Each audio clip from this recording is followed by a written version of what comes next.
asking.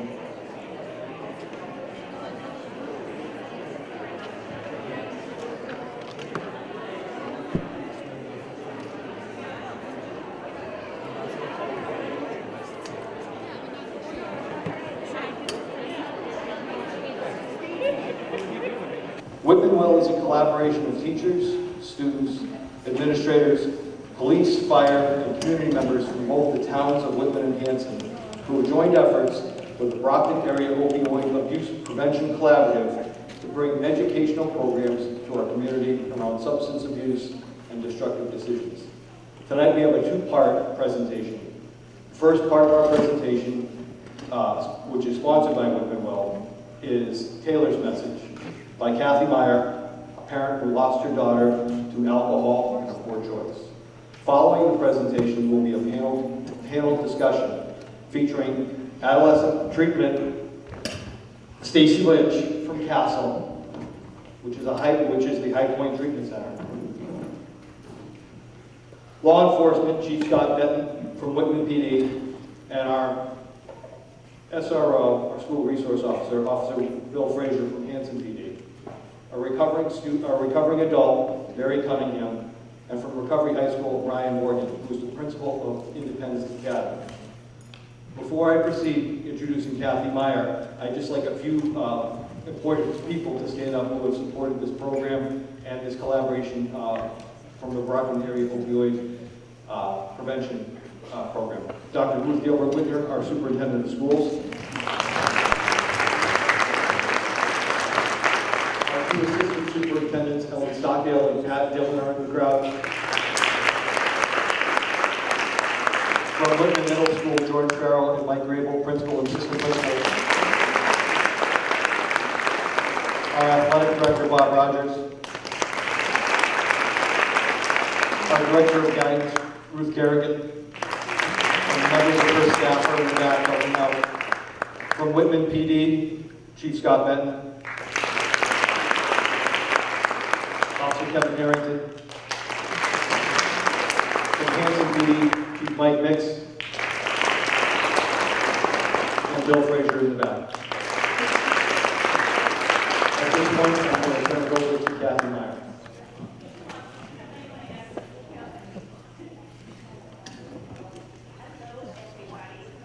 Can you hear me okay? Fabulous. Hold on, he forgot his paperwork. There you go, Dylan. He's cute. Thank you for coming tonight, first of all. I am always very honored to be able to come and speak to parents. And I gotta tell you, this is wicked impressive. Look around, guys. Look at your community. You had 150 people here, you said? Very impressive. You should be very impressed, because I have gone to some parent nights where I've sat and bonded with 5 people, and I don't care, it doesn't faze me at all, but I'm very impressed with you guys. So I came and spoke to your kids on March 15th, and how many of the parents remember here tonight because your kids said, you gotta come, right? Raise your hand. Yeah, that makes me so happy. I got some great emails from your kids. You would be stunned at how quickly they will reach out to a perfect stranger. As you just saw, I'm a huge hugger, so if you want to come down and hug me afterwards, you can. I know that's a little weird, but it's what I do. But I always go to schools and I speak to the kids during the day. And obviously that message is what you're going to hear as well tonight. But then when I speak at parents, I speak to the parents, it's different for me. Because I got to tell you, Taylor passed away in October, and I spoke at my very first school in January, 2 months later. And honestly, it was easy to talk to the kids because I've been a mom now for 27 years. At that time, I had been a mom for 19 years. And to speak to our kids was very easy.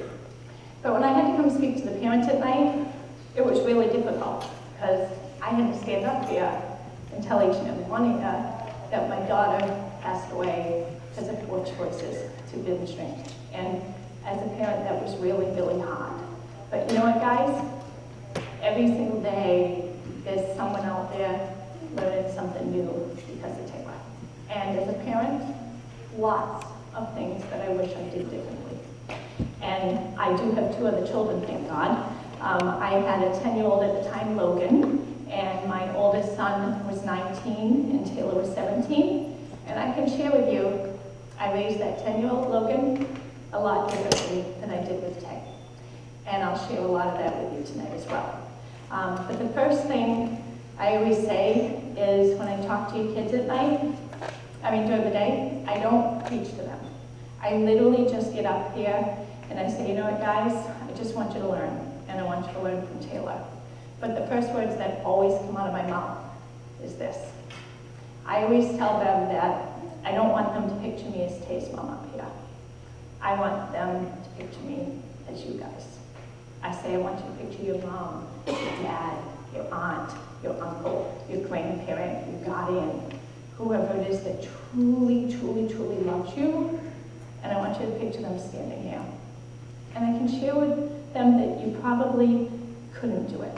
I honestly don't know how I did, except to say, 17 years, 3 months and 3 days for that kid you see up there, totally impossible. About my best friend, Beth Ann. Say hi to Beth Ann. Hi. So I brought her and she knew my kid, and there was just no way that that's all Taylor could have been. Totally impossible that that could have been it for her.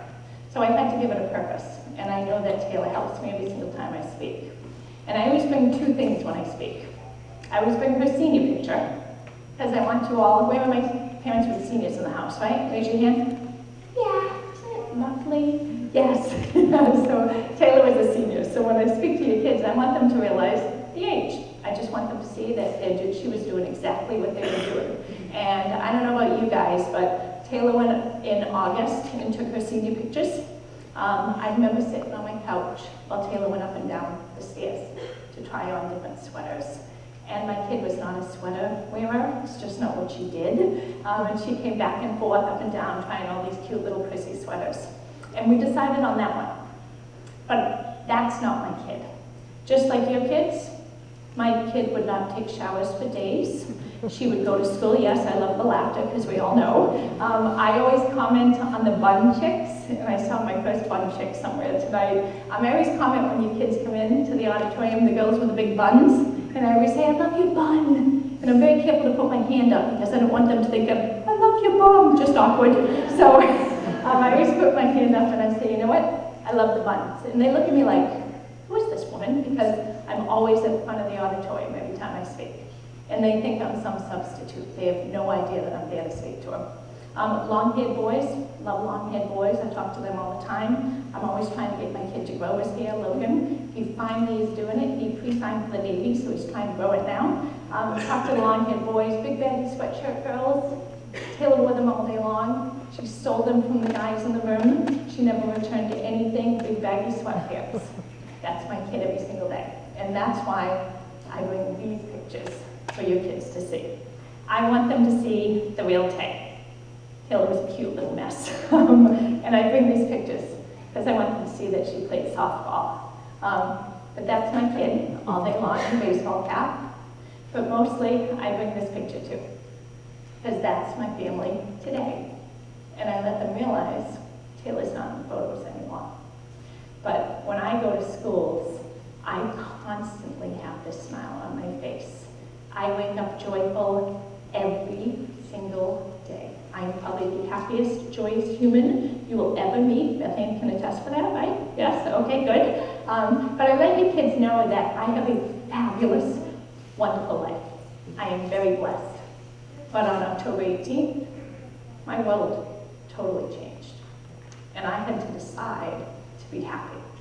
And that's not always easy to do. And I let everybody know something in your life is going to hit you like that. And you're going to have to make that choice to be happy. And we all have that capability. And I want them to know that even though my life's different, it's good. See the cute studly man up there?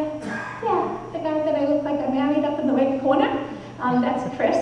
I usually go to schools with him and speak as well. I met Chris after Taylor passed away. But I swear, she handpicked him for me. I know it without a doubt. Guess where I met him? My first parent night that I spoke at. He was 5 weeks sober. He used to play for the Patriots. Not a huge fan, don't watch football, couldn't care less. But I swear Taylor handpicked him for me because he needed me and I needed him. And we got married on 1/1 at 1 o'clock. talk. He's never going to forget my anniversary, ever. Never, never, never. And that's my boys there. Logan was 10 at the time, and he's a senior this year. And I got to tell you, that was really tough for me, because Taylor was in her senior year. But after October, I was like, okay, I can do this, and I'm enjoying his senior year, and I will share with you after the different things I've done with him. But that's my oldest son, Zachary. He's now 27, and I'm very lucky. I'm very, very lucky. So I bring those pictures for your kids to see the joy, because obviously, whoa, that was impressive. I swear Taylor does this with me sometimes when I'm at school. So the next picture is my Tay. And I always bring these pictures because I'm very lucky to have them. Do any of you know what your kid did today at school? Absolutely not, right? They might come over and chat with you. That's actually Taylor's last day at King Philip High School. It was Spirit Week and homecoming. And as her mom, I got those photos after she passed away, and I am so lucky to have them, because I got to see what my kid did during the day, and we never get to do that. But I let the kids know when I speak, that's her at school that day. And anytime you see that green shirt, know that that's her. But the irony that that shirt, which Taylor made the night before with her friends, says seniors never fall, kills me as her mom, because that's the last thing she got to wear to school. The next picture is my daughter's great butt. God, I loved her butt. We all love our kids' butt. It's just what we do. I tell you kids that, and they laugh hysterically. So she had a great butt. She had a great walk. It was fabulous. But as I said, I literally just go to these schools, and I just tell them what happened, because you know what? My kid's no different than yours, and they get it. As I said, it was Friday morning, and it was October 17th, and Taylor went to high school. In the morning, I went upstairs. Her room was upstairs, mine was downstairs. I have a small cape.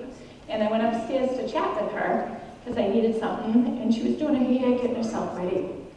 And I was like, hey, Tay, what's up? Because remember, she was a mess. She goes, oh, it's Spirit Week. They're going to take lots of pictures. And I'm like, okay, good job. I'm glad you're showering. Good job. She went to school, and I went to work. What I didn't know, last time I was actually going to physically see my Tay. Didn't know that at that time. After school, Taylor had been in King Philip Regional Schools her whole life. I'm a Plainville townie. I've been there for 47 years. Taylor was there for 17. Her and her best friend decided during the day, during school, that they were going to go ask the best friend's older brother to go buy them some alcohol for the night. And Tay went with her girlfriend, met the brother after school, and he gave the girls 2 big bottles of Bacardi Raz. And after school, after Taylor finished some work, she went out with her girlfriends to go party at the first house. And you probably just saw a picture of that.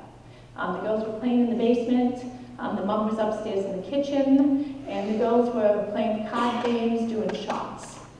And after the girls left that house, Taylor decided with her friends that they were going to go to their second house party. And at that second house party, Taylor was greeted with 3 30-packs of beer sitting up on that counter. And that alcohol had actually been bought by an 18-year-old boy who was a senior in high school, and he had a fake ID. And he had bought the alcohol for his friends to drink that night. And I always share with your kids where the alcohol came from, because you know what? They're always going to have that older relative or sibling or friend that they could ask. They may even be sitting in their high school with a fake ID in their pocketbook or their wallet. And I let them know that I want them to rethink those decisions, because those 2 boys have woken up every single day for the last 7 years knowing they bought the alcohol that Taylor drank, and it kills them. They loved my kid. And I let them rethink that. Now, when Taylor was at that second house party, she called me. She actually called me, because I'm a real estate lady. I sell houses for a living. And she called me, and I'll never forget, Logan was 10, he was having that sleepover. I was in front of my washing machine putting clothes in, and she called me because that boy's parents had just built a new house. And all of the kids at that house party were taking bets on how much the kid's house was worth. And she said, hey, Mom, it's got a 3-car garage, the kitchen is beautiful,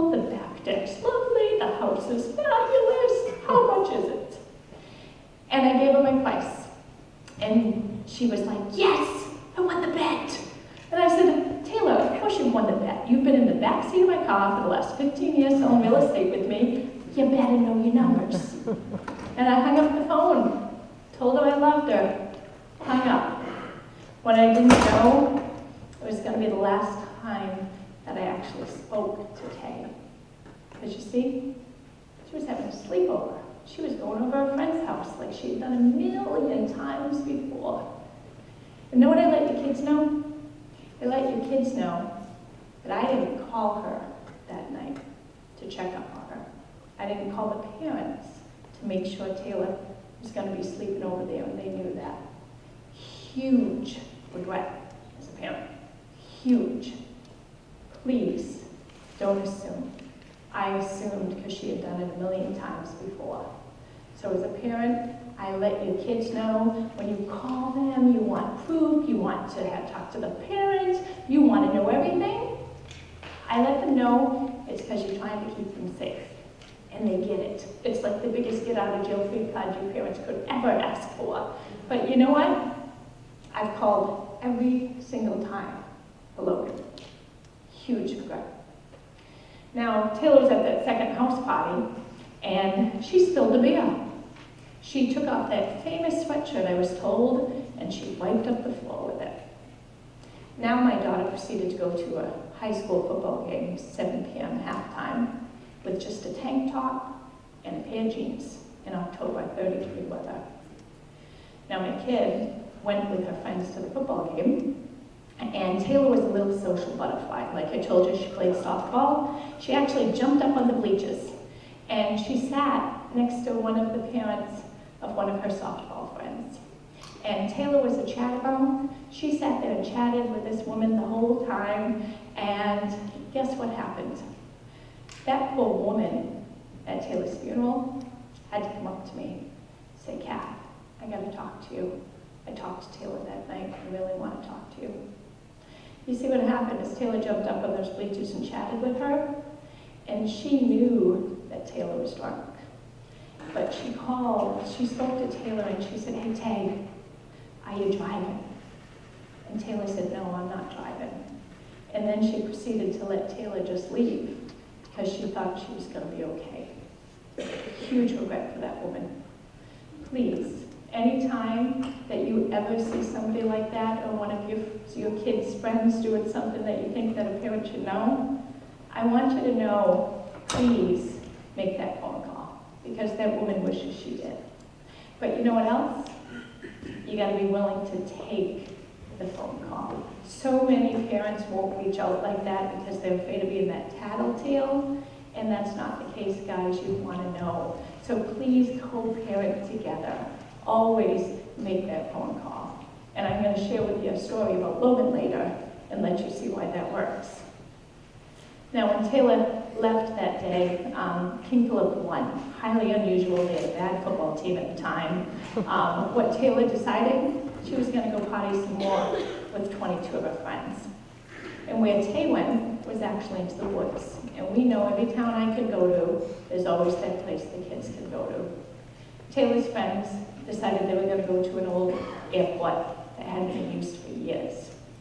And in order to get to where the campfire was set up, she had to walk about 500 yards.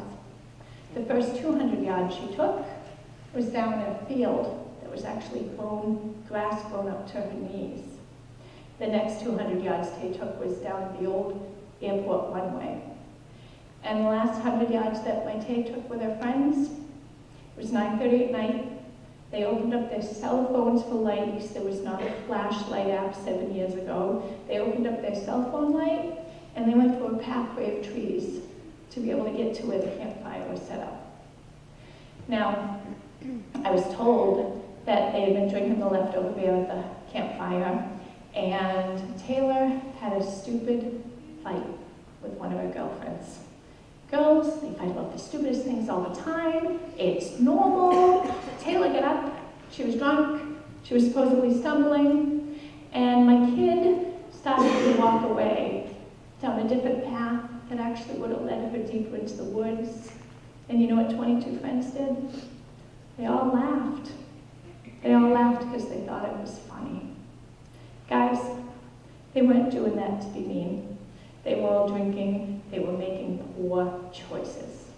They supposedly pointed Taylor back to go back those 500 yards by herself. I can share with you, she didn't drive there. She didn't ever ride.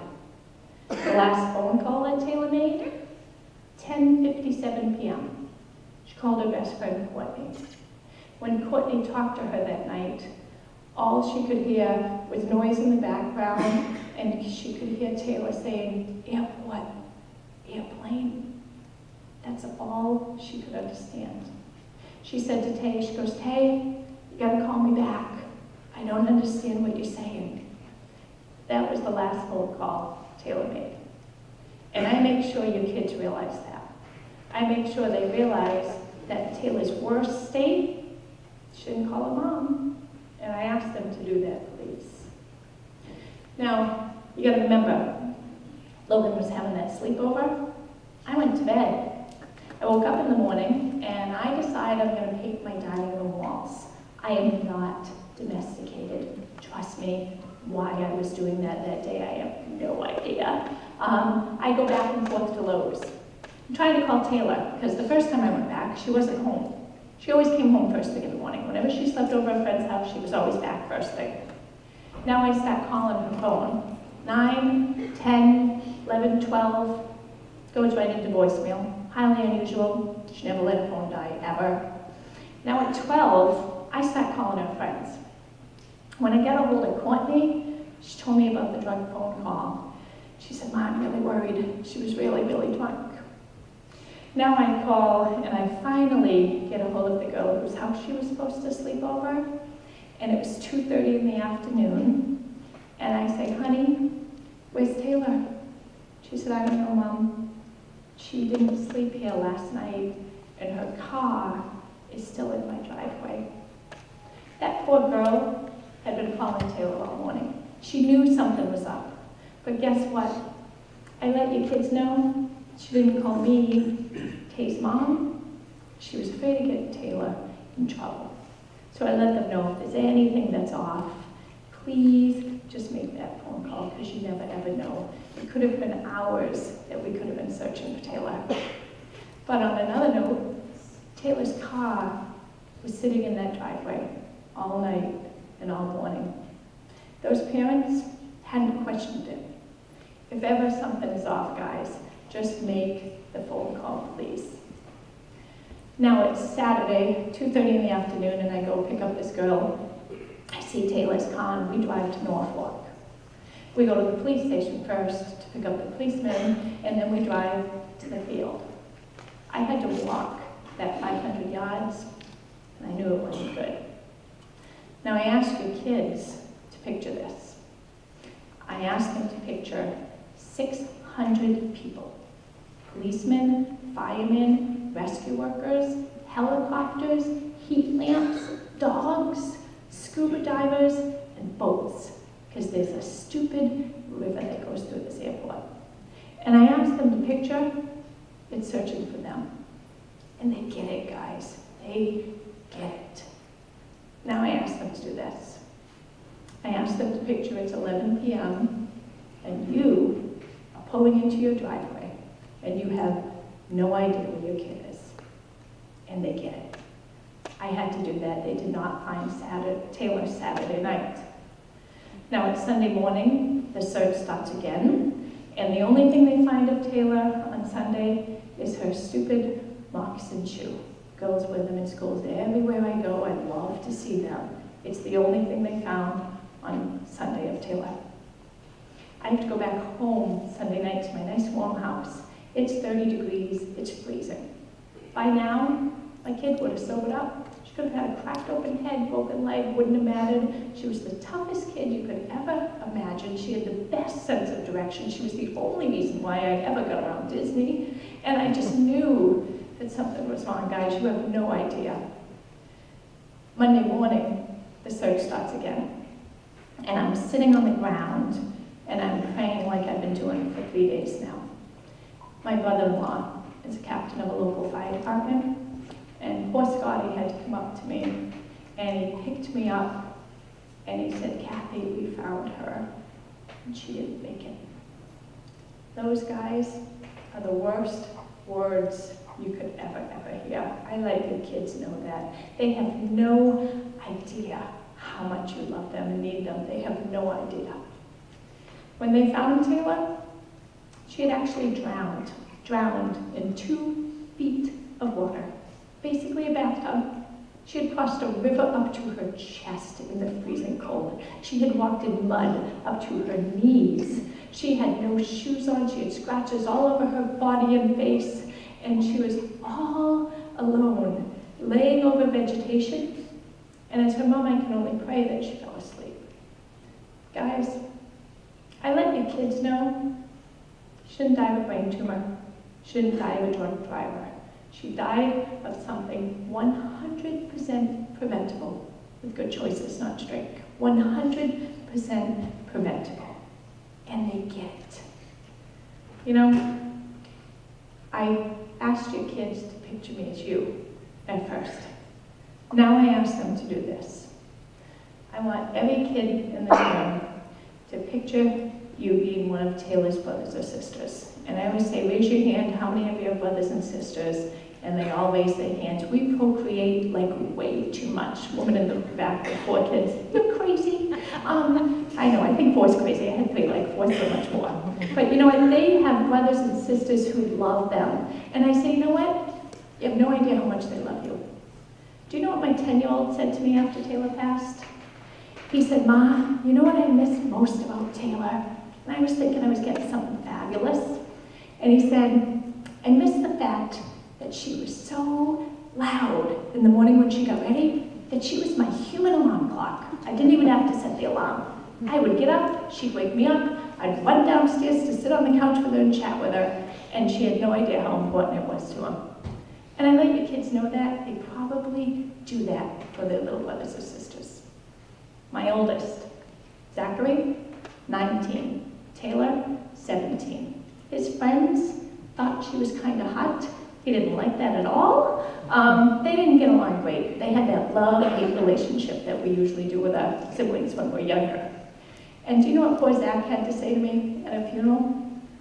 We were sitting on the couch and she was laying there, and he said, "You know what, Mom? I've actually talked to Taylor more in the last week than I've talked to her in months." And I let you kids know they don't know when those relationships are going to be gone, and to appreciate every second with your loved ones. Now I do this. I ask your kids, and the kids in the room, please do this. I want you to look at your little BFF next to you. We all sit next to our BFFs. I want you to picture that BFF next to you, and I want you to picture them not sitting there. Because that's what happened to all of Taylor's friends. All of Taylor's friends on October 22nd had to go back to school, and they had to sit and look at an empty seat 7 periods a day because they chose to drink. It is the only time that I speak that the kids get loud. They hug each other, they love each other. It's amazing to watch them picture it. You know what? They're faced with tough choices every single day, more than you and I ever had. You know, we didn't have everything they have, the social media, all the choices, everything at their fingertips. We didn't have that, they do. And I actually, this year, decided last year that I was gonna go back. And we all have that place in our town. And I showed the kids this place. This is Taylor's place. This is that field, all nice and mowed on a sunny afternoon. The next picture is the airport runway. The next photo is the pathway of trees during the day. Kids did it in pitch dark. The next photo is the campfire. And I have to share with you as Kay's mom to let you know the kids continued to go back there afterwards. I just didn't understand it. The next picture is the river. And if you can see that writing up there, that's where they found Taylor.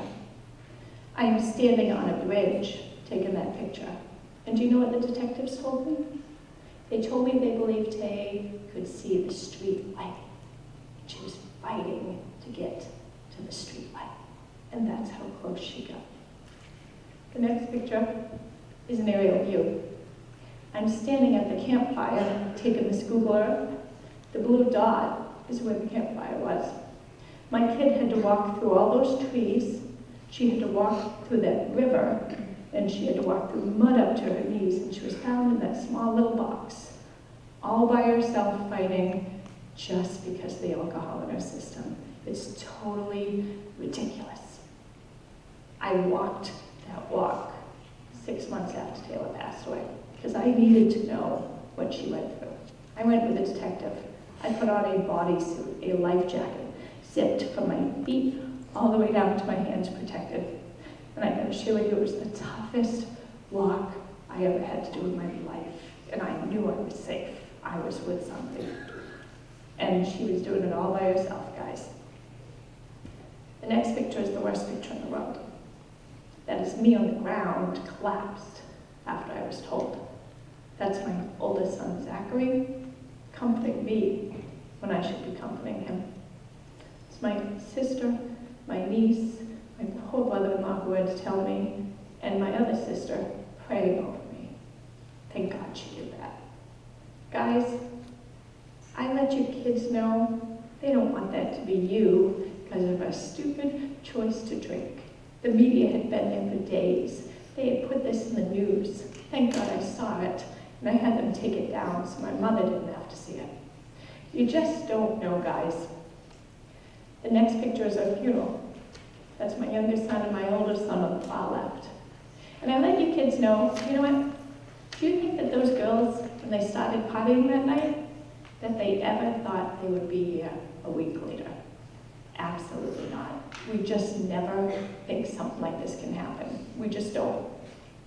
That's my contact information.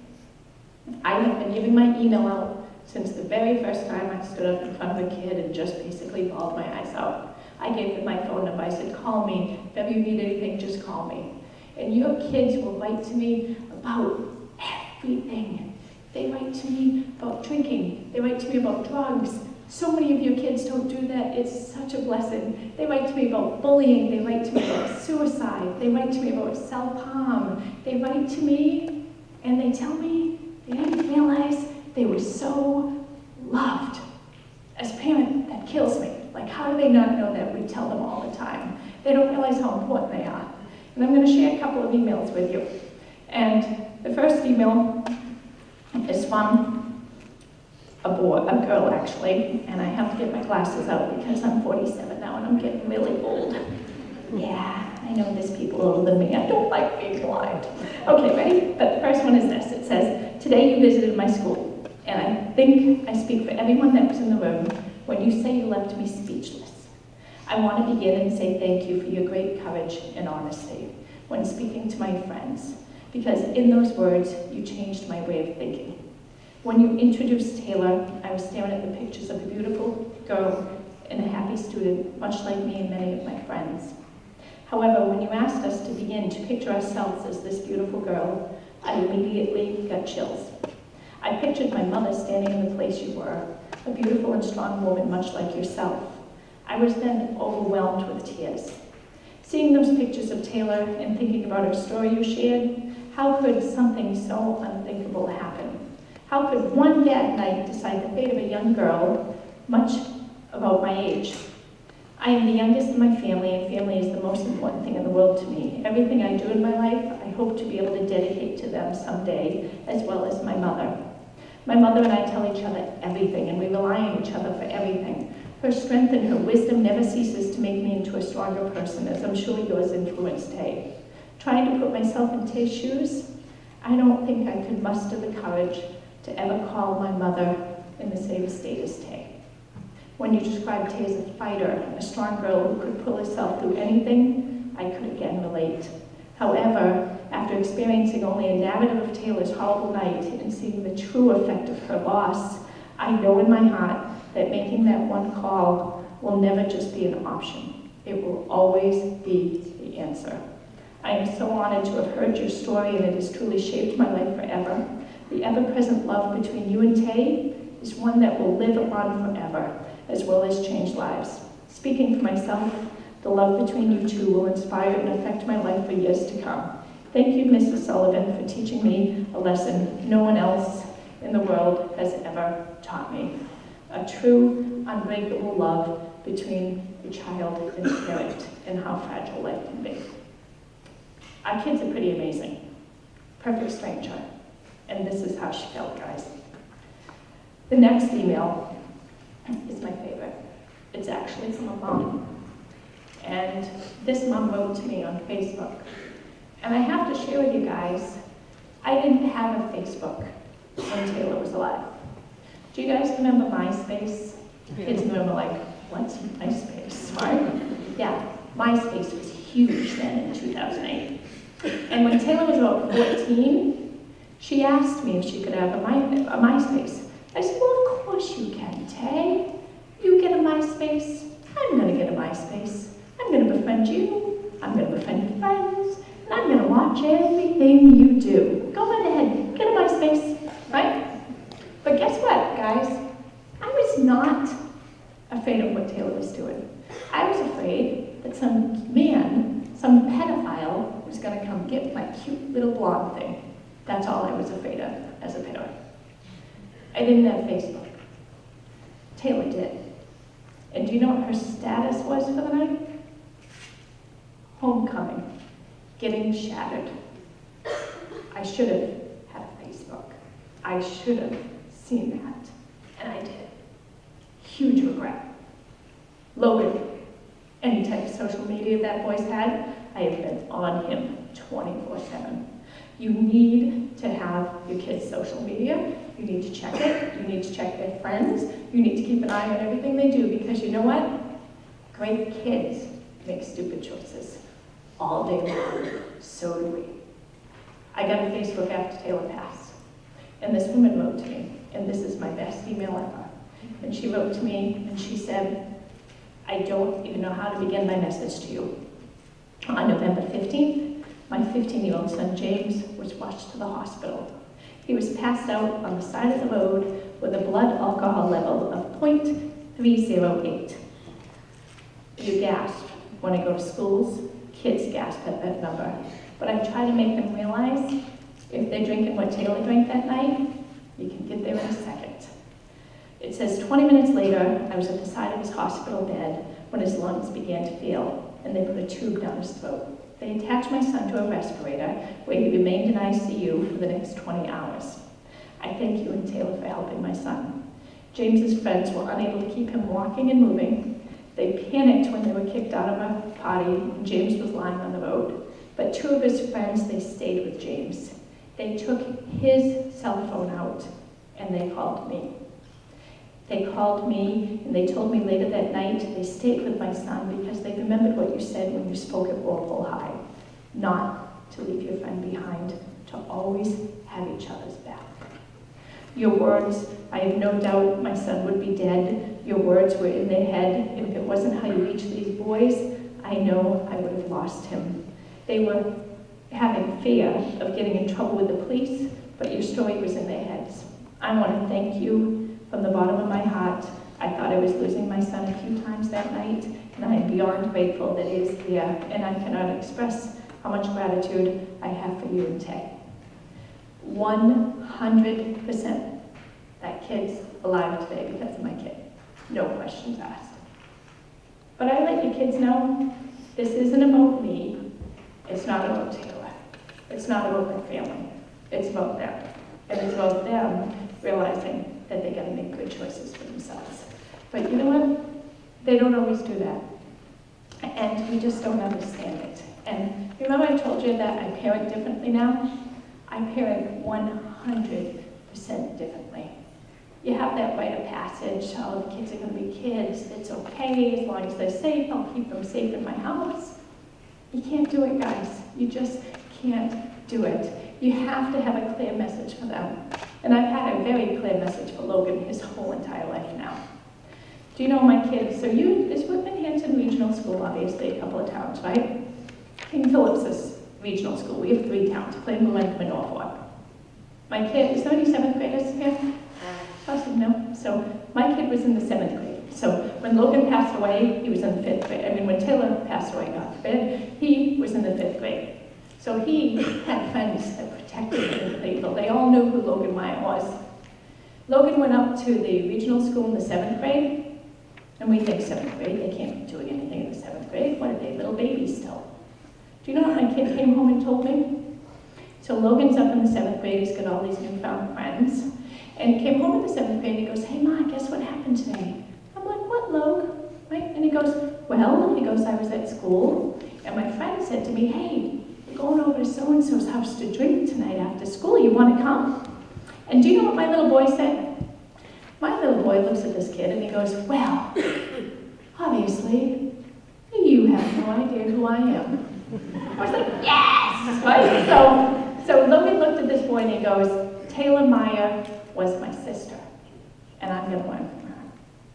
Right? Now I want you to fast forward. Logan is now in the 9th grade. He's a freshman in high school. And as I said, I'm a realtor.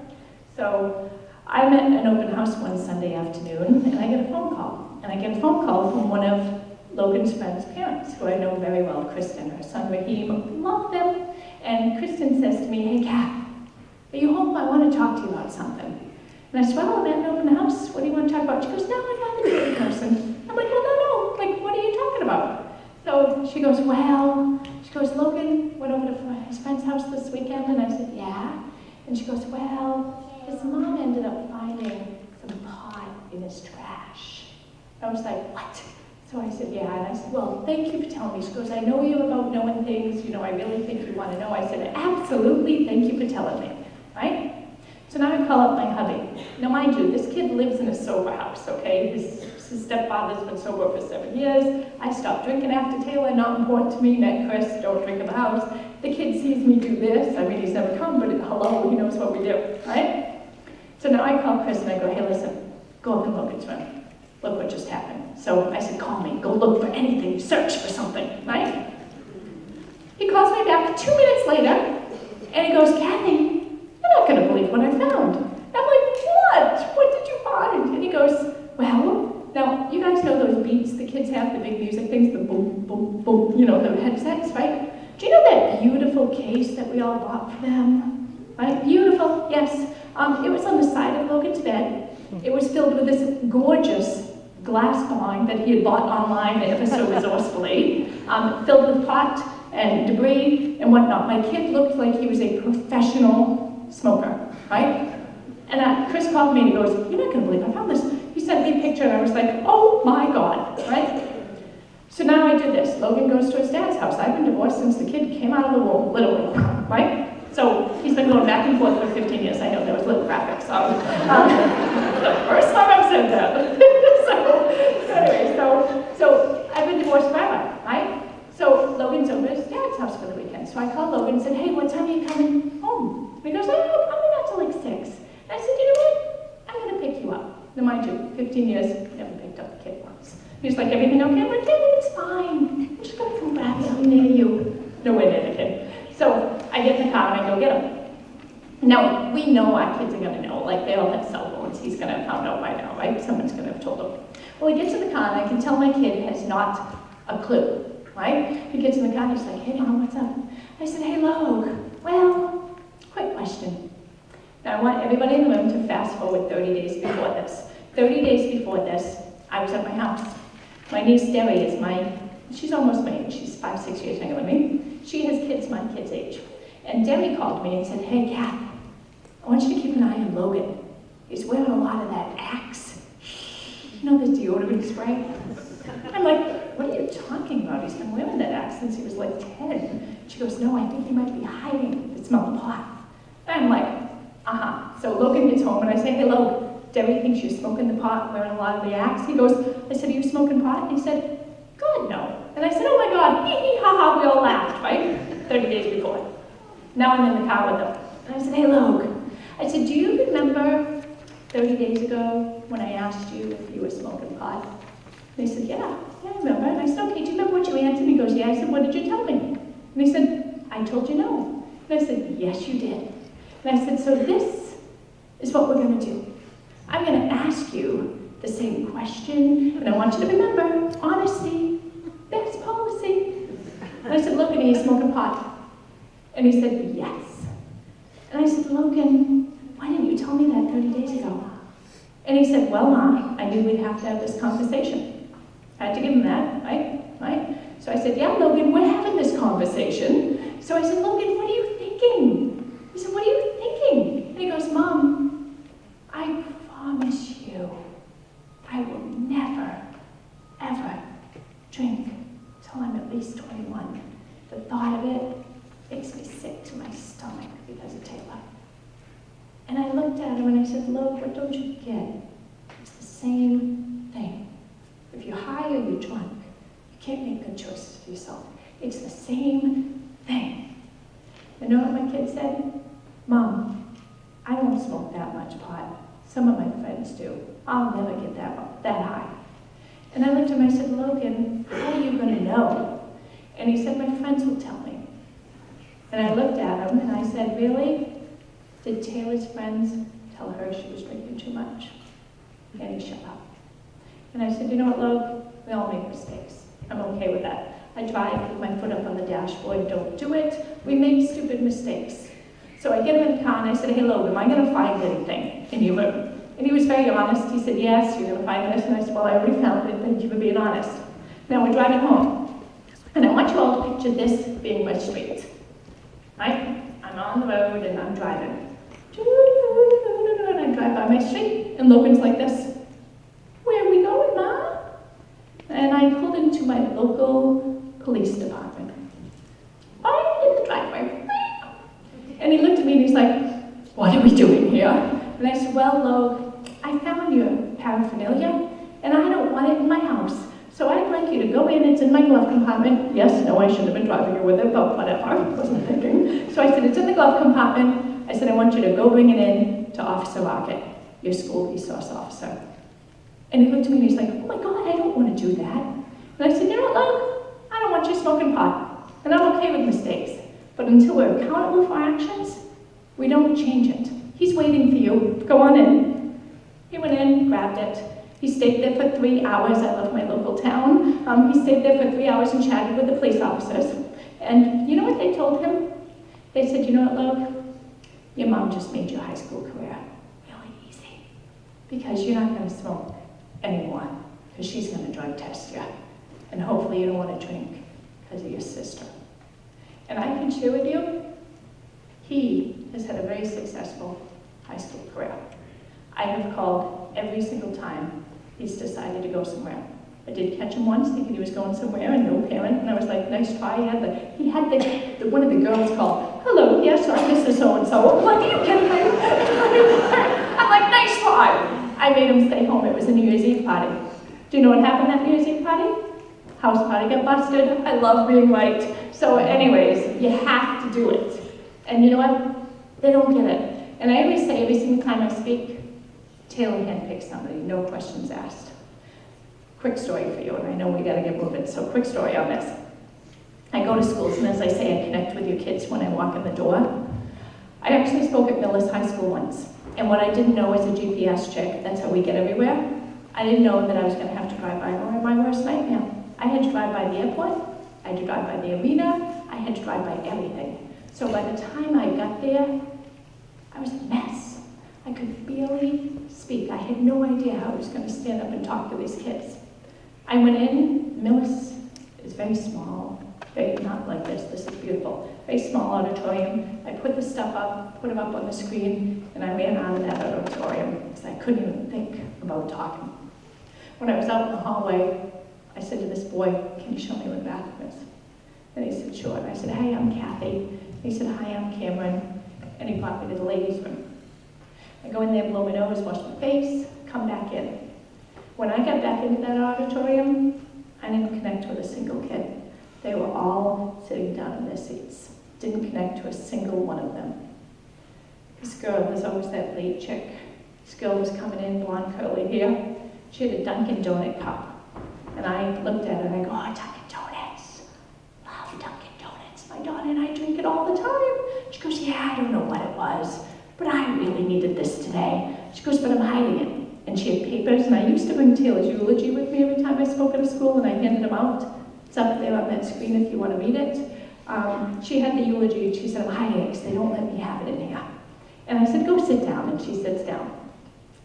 Now, as I told you guys, I'm a huge hugger, and a couple weeks into me speaking, kids just started coming down the aisles to give me some love. I don't know how. But they would come down and they'd hug me afterwards. And at the very end of that school line, there was a girl. And she was hysterically crying. She had boogies running down her face, mascara, way too much mascara for the day. She was horrible looking, and her friend is holding her up. And she's bawling her eyes out. And I'm like, "Honey, what's the matter? You're gonna be okay." She goes, "No, you don't understand. My mom, she could never take this." And I go, "Honey, your mom's okay. You're here. You're gonna be okay." She goes, "No. I went to a party last week." She goes, "I was so drunk. The police came. I ran into the woods. It was all by myself. That could have been me." And I said, "Honey, it's not gonna be. You're gonna be okay. You've been to Taylor into your heart. You're gonna make better choices for yourself." Do you know, it was the Dunkin' Donut chick, the only kid I spoke to that whole day. Behind her, boy. Now remember, school resource officer sitting here, principal behind me. Boy comes up and he goes, "You know what? That was my house. I put all my friends in danger. I'm so sorry." And it was the kid, Cameron, that brought me to the bathroom. So I let you kids know, if they feel chosen, it's for a reason. We all have capability to share something and reach out to somebody.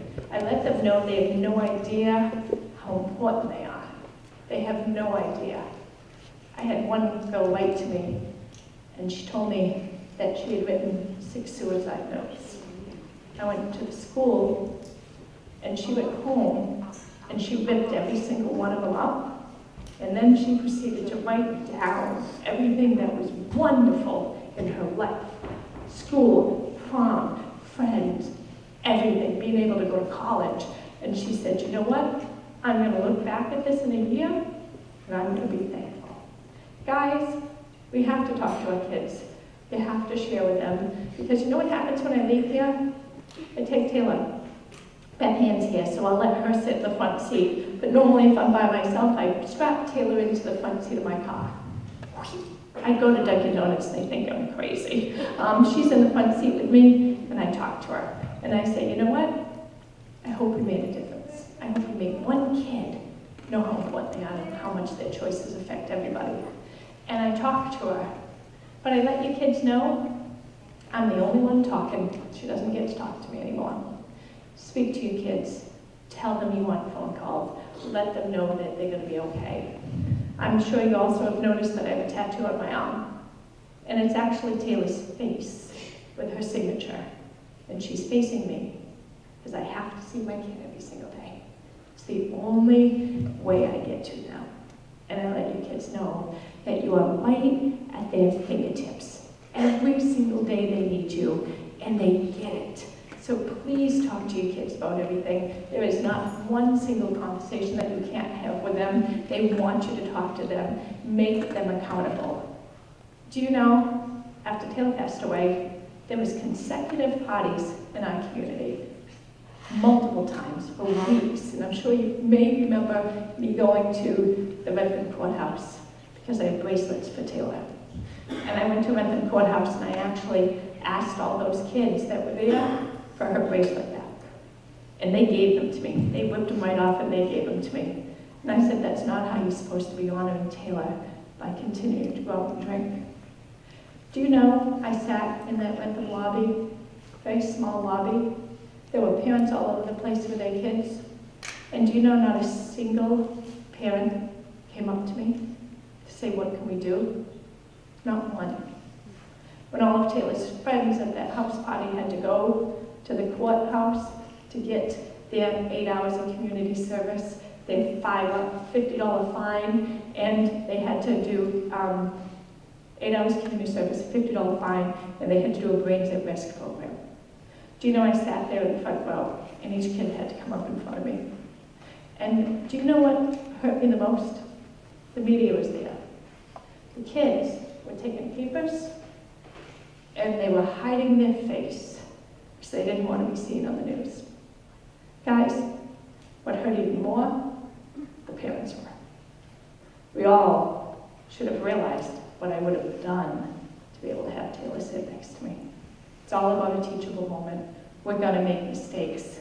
Just like Logan learned, we all can learn. So please, guys, know there's nothing you have to be ashamed of. And I tell kids, whenever they make a stupid choice, it's okay. You can make a better one. And they don't have to be defined by something negative. We can all make a difference. So please talk to your kids, talk to your loved ones, talk to your family, and just do it, because that's what this is all about. And thank you for listening tonight. You guys have a great community. I'm very proud of you. Good job getting here. So keep up the work. Good job. And so anything you need, anything. And I'm not going to Are you staying for the panel as well? Great. I'd like to invite those panelists to come on down and take your spots on the panel, and give it up again for Kathy Meyer. What a great story. Thank you.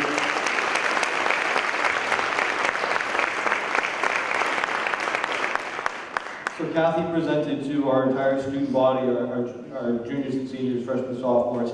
You could have heard a pin drop. There were tears in the audience, there were questions, there were hugs. And she's not kidding about the moccasins and the bob and the sweatshirts that she was reading kids on the way in. They thought she was a little nuts. But it was really heartfelt, and what we try to do here at school is talk about decisions. Kids are kids, kids will make mistakes, and our job as the adults and the educators in this community is to kind of pick them up sometimes and brush them off and have those deep conversations about what can happen if you make a poor choice. And that involves drinking and driving, drugs and alcohol, and just poor choices in general. Let me introduce, and then I'm going to give them a chance actually to introduce themselves and tell their story or to send their message out to you.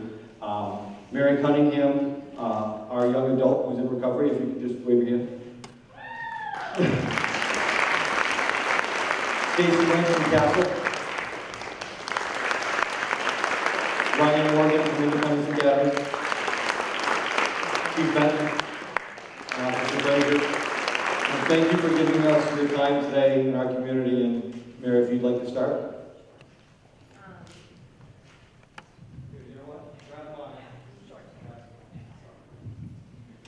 Hi, my name is Mary Cunningham. I am clean and sober for next month will be 2.5 years.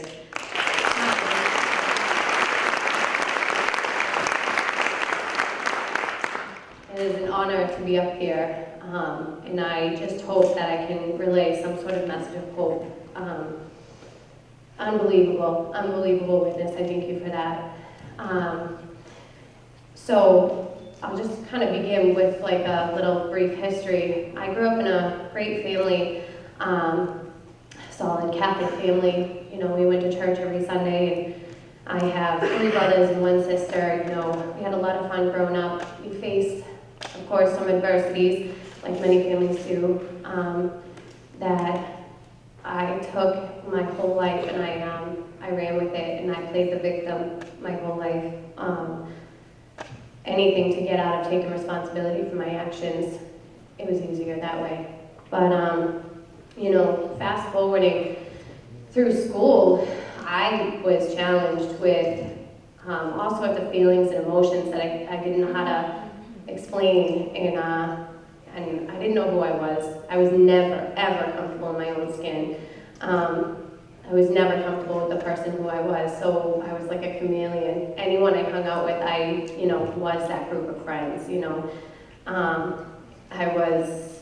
would hang out with a group of friends that was rich, and I would tell them I'm rich too, you know, because I was so scared of being who I was, because I didn't know who I was.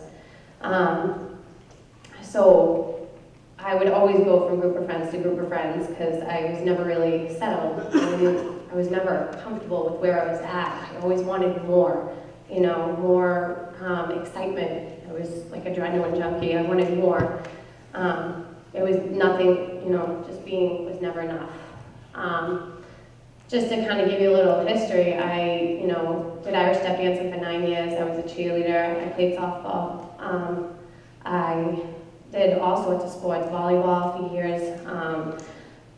I was very popular in high school, and it all started when I was 14 years old and I picked up my first drink. And there I was off and running. It took one sip. It took one getting drunk to realize, oh my God, this is it. This is where I feel comfortable. But that started a dangerous journey for me. I started dabbling with other substances through high school, and again, going from group of friends to group of friends, because my friends got more boring. I was drinking way too much. I never drank just a glass. It was always to get drunk. And I made some horrible, horrible decisions. I hurt a lot of people along the way. And graduating high school, I didn't remain friends with any of those friends in high school. Although, I was very popular because I was the life of the party. When in reality, fast forwarding through college, I was also the bottom of the barrel addict, because that's where alcohol brought me. Because I always wanted more, I have the most incredible supportive family, and I turn them away, So just to kind of rewind a little bit, I was in college, and I finished college and graduated with a criminal justice degree, go figure. And I got a job. I was working with special needs adults, kids at the time, and I, again, continuing to go through a group of friends because I wasn't satisfied with where I was at. I needed more. Alcohol wasn't enough anymore. Weed wasn't enough anymore. I wanted more excitement. And I was hanging out with this girl, and she introduced me to this pill. I didn't know what it was. It was blue, but hey, why not try it? I mean, I've tried everything else, and I've done everything else, and so that was my thought process at the time. What could this hurt? Who is this going to hurt? And 1 month later, it took me 1 month from that pill to get into, and I'm going to share this because this is my story. It took me 1 month on Percocets to get into heroin. This disease, it does not discriminate. I was all around sports, active in my family for the most part, like an average kid. I sought attention. I had awful behaviors. I was very manipulative as a kid, but, I just couldn't find my place. Even in my family, I felt like I couldn't find my place. And so that started a very, very dangerous road. I don't know how I didn't get into much trouble until later on, I think a couple of years. I think the most important thing that really helped me admit that I had a problem was my aunt. She was very open and very calm, and I approached her and told her I had a problem with drugs, and I don't know what to do. But because of her openness and her calm attitude, I wasn't so afraid to step up and be like, I have a problem, I don't know what to do. And so we took the proper steps and tried to get me help, and it lasted 2 weeks because I didn't want it. Again, I didn't know how to be sober. I didn't know how to have fun sober, Today's a different story, but I had, again, off and running, and each time I had relapsed, I had lost more. I can't even say lost. I gave away everything through my actions and my awful, awful decisions. But I started, giving everything away and selling things and doing things that I never, ever, ever thought I would do. And I tried to get sober again, and it didn't work. But the third time around, this is when I lost everything, including my life. I died for 3.4 minutes, and but for the grace of God, they revived me back to life. I ended up in the hospital, and the first thing I did walking out of there, that's how powerful this thing is, is I did my thing, and I went to go get my drugs and whatever. My parents put out a missing person report, and this is what it did to my family, and it all started with one drink. And this is what it did to my family. They put out a missing person report because I disappeared. I went completely missing, and we have a family friend that's a cop in Abington, and he was able to locate where I was because he knew, you know, local small town, he knew where I was. And they were able to find me and my parents, my mother. I will never forget this day, and this keeps me pushing forward where I am today. She had been fighting for a long time for me to get help, because this was going on a 2-year run now, and she was just done. She was tired of fighting. She had very little fight left in her. You know, this was her little Irish step dancer, her cheerleader, you know, this girl who worked so hard, but threw it all away because of one bad decision. Multiple bad decisions along the way after that, but it all started with one. And I had to look at this woman, and she had no color in her face. She was gray, looking at her daughter, who had no life left in her. I was standing up on a porch, and I was looking down at her, and she was crying, begging me for my life, because I didn't have the fight to fight for my own life. And it's very emotional for me because I see today the pain that parents go through as they watch their kids suffer. You know, as they watched it, you know, just, it's awful. And I walked away from that woman that was standing there begging me for my life. And I walked away. And I thought, I'm not bothering her, I'm not hurting her, I'm doing this to myself. And I walked away, and I shut the door. And I remember her looking back at me one last time, and her thought process being, this is the last time I'm going to see my daughter, because this is how this goes, you know. But for the grace of God, there is hope, and that's like the beautiful thing about this. I actually said a prayer in the depths of my addiction. I was living in horrible conditions. I'm not going to elaborate on that, but I was living in terrible conditions, and I was praying to die because I couldn't take the pain that I was in, and I didn't know how to live at all sober. I didn't know how to live, period. And so 3 days later, I don't know what happened, but I ended up in a detox, and you know, and then I went to a halfway house that was a Catholic-based house, and I learned how to pray. And then at this point in my life, 2.5 years later, I am sober and alive. I'm running 2 group homes for special needs adults. I volunteer at a drop-in center once I finish my women's group. In a month or so, I volunteer at a drop-in center. I sponsor girls. I take girls. I'm in a 12-step recovery program. And I go through that work on a constant basis, because for me it wasn't just putting down a drink or a drug, it was getting to know who I was, because I failed to do that growing up. So I was able to do that today and really, you know, dig deep through my layers and get to the core of who I was, what makes me happy.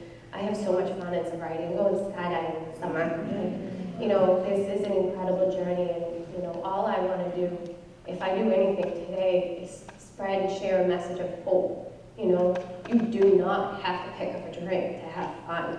Trust me, I live it every single day.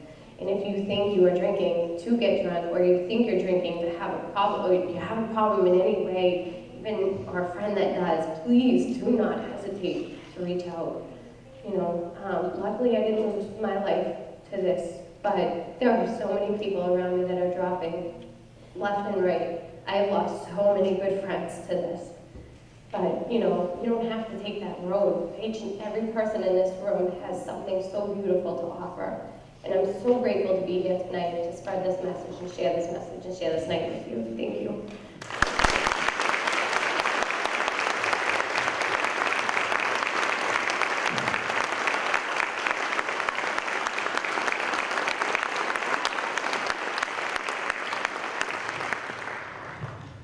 Good evening, everybody. This is a tough act to follow. However, I'm Bill Frazier. I am a Hanson police officer. I've been a police officer for about 15 years.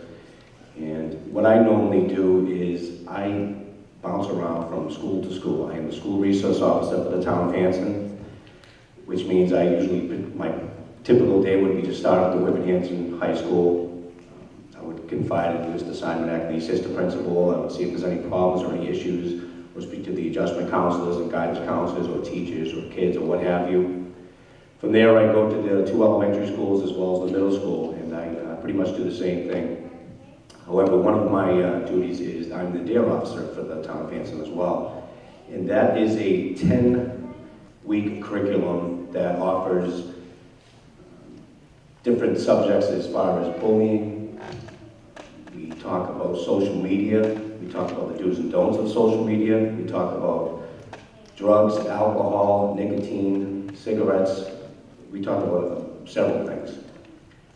When I first come into the classrooms, I usually introduce myself to the kids as, yeah, I'm Officer Frazier, I've been a police officer for 15 years, so on and so forth. But what I do tell them is that I am a 39-year-old man, and that I have 3 children, Will, Kennedy, and Quinn, that I'm a husband to my beautiful wife, Tanya.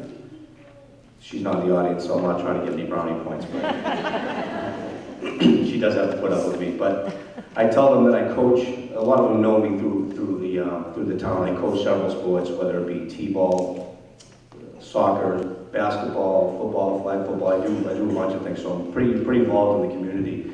And I tell them that I grew up in the town of Whitman on Windsor Drive. I tell them that I live at Richard Road, New Hanson, which some of them know that. I tell them not to egg my house on Halloween. I do tell them that, but the reason why I get into my somewhat of a personal life, and a lot of police officers will probably frown on that. We don't typically tell people too many personal things about ourselves. But I do that because I want to connect with your kids. I want them to know that, yes, I'm in uniform, I have a badge, I wear a gun, I have a taser, handcuffs, and that, yes, sometimes I have to put the bad guys in jail. Sometimes good people go to jail and make bad mistakes. But I do want them to know that we are approachable, meaning we have a heart just like everybody else. Our heart beats the same as you, and that we're dads, we're brothers, we're cousins, we're sons, and that you need to come and speak to us if you have a problem. A lot of people get that perception that a police officer isn't necessarily the most approachable person. They get that demeanor, the militant look, the uniform, the high and tight, not like this nice wiffle I have tonight. But people need to realize that we are human beings, we are approachable, we will do anything and everything that we can for your kids, okay?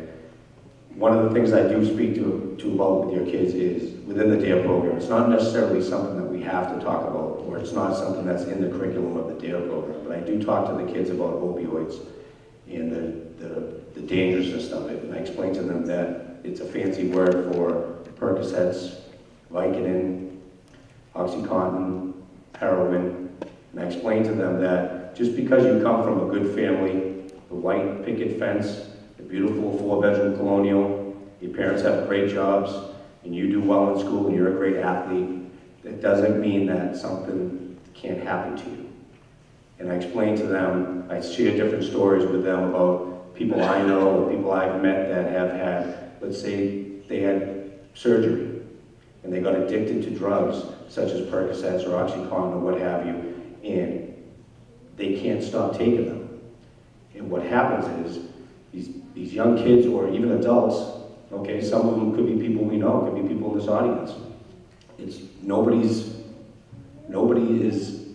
completely innocent, okay? Everybody has the potential to get addicted to drugs, okay? And like I said, I kind of went off there, but when I explain to the kids that it could happen to them in the sense that if they have surgery or whatever, if they try something once, they can get addicted to it, and that pills cost a lot of money. If you are no longer receiving a prescription for it, people tend to go to the street and they purchase illegal drugs, such as the Percocets, Vicodin, and OxyContin. And eventually, that can go to heroin because there's a very similar high, and it is a lot cheaper, a lot more potent. Okay, so I don't want to steal anybody's stories. I'm sure they're going to talk a little bit about with opioids, but please reach out for me in the Hanson Police Department. And Officer Harrington is the Dear Officer, School Resource Officer in Whitman. He's very approachable as well. Please let your kids know that they can come talk to us if they have any problems, and you can certainly reach out for us as well. So please do so. Thank you.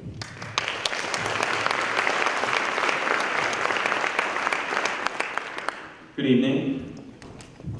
My name is Ryan Morgan, and I am the principal of Independence Academy. A lot of people haven't heard of Independence Academy, but it is a recovery high school that's located in Brockton. We service students, high school age students, who struggle with substance use, substance abuse, that are looking to finish their education.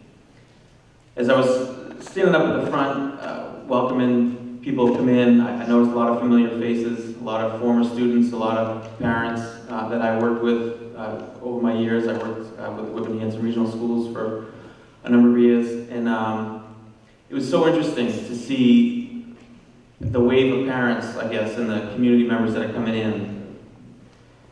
Kids that I saw growing up in 3rd, 4th, and 5th grade, and to think that, you know, you guys are in high school now, and, you know, this stuff is starting to become a little bit more real than the last time I saw you, you know, on the playground, I guess, in Indian Head. But it's kind of a wake-up call, really. I have 4 kids of my own, and 2 of my kids go to school in Whitman. And so, you know, I do feel like a member of the community. I feel like the message that needs to be sent to you guys is really important. And that, you know, as much as we're a recovery high school and we focus on students who are struggling with substance abuse and that want to finish their education, there's this whole other community of kids that we're trying to help. Not just the ones that walk through our doors, but we're trying to help the kids in your community. And the way we try to do that is really to open ourselves up as a resource, to give you guys the information that we get, to share the stories with you that we have that a lot of parents talk to us about, that they started to experience when their kids first started struggling with substance abuse.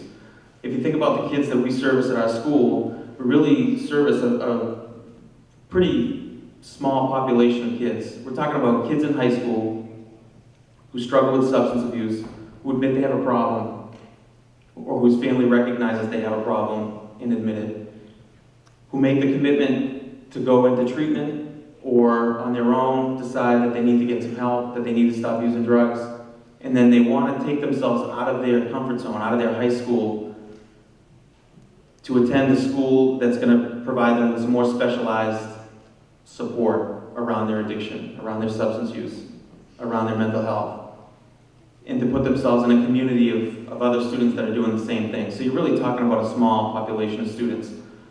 So I think, quite honestly, thinking about, you know, all the students that go to Whitman Hanson High School or Whitman Hanson Middle School, I'm sure that there's a population of students that maybe would fit that criteria, but it's not everybody. And so I don't want the message to be lost on just those students and their families who could really benefit from walking through Independence Academy. I want you guys to understand that it's starting while kids are 12 years old, starting while kids are 11 years old. We take enrollment data from the kids that we have in this region that are struggling. And the students are struggling 11, 12, 13 years old. They're starting with weed, they're starting with alcohol. And I think we start to kind of, you know, think that among the opiate crisis and all that stuff that's going on, you know, my son's 13, he's not shooting heroin, you know, but it starts somewhere. And I think it's really important that you hear that message. A lot of the drugs that we see that the kids are abusing are things like cough syrup, cough, cold, and flu, Chloroquine, those pills that you take. They go into CVS and they steal them. They take those pills, they drink cough medicine, they're taking their Adderall, they're using each other's anxiety medication that people are being prescribed, and they're starting to figure out whatever it is that they can get high on. I really think it's important that what Taylor's mom was saying, and that you can't be afraid to hear that it might be your kid. We hear so many stories of parents who are saying, yeah, he's just smoking weed, and you know, I think, like you said about your son, you know, don't worry, Mom, I'm not going to smoke as much as the rest of my kids, as the rest of my friends. And that's probably sometimes the case, but we talk to parents all the time that their kids are smoking weed, and they're smoking a lot of weed, but it's just weed, and weed's kind of legal, and weed's good for medicinal purposes.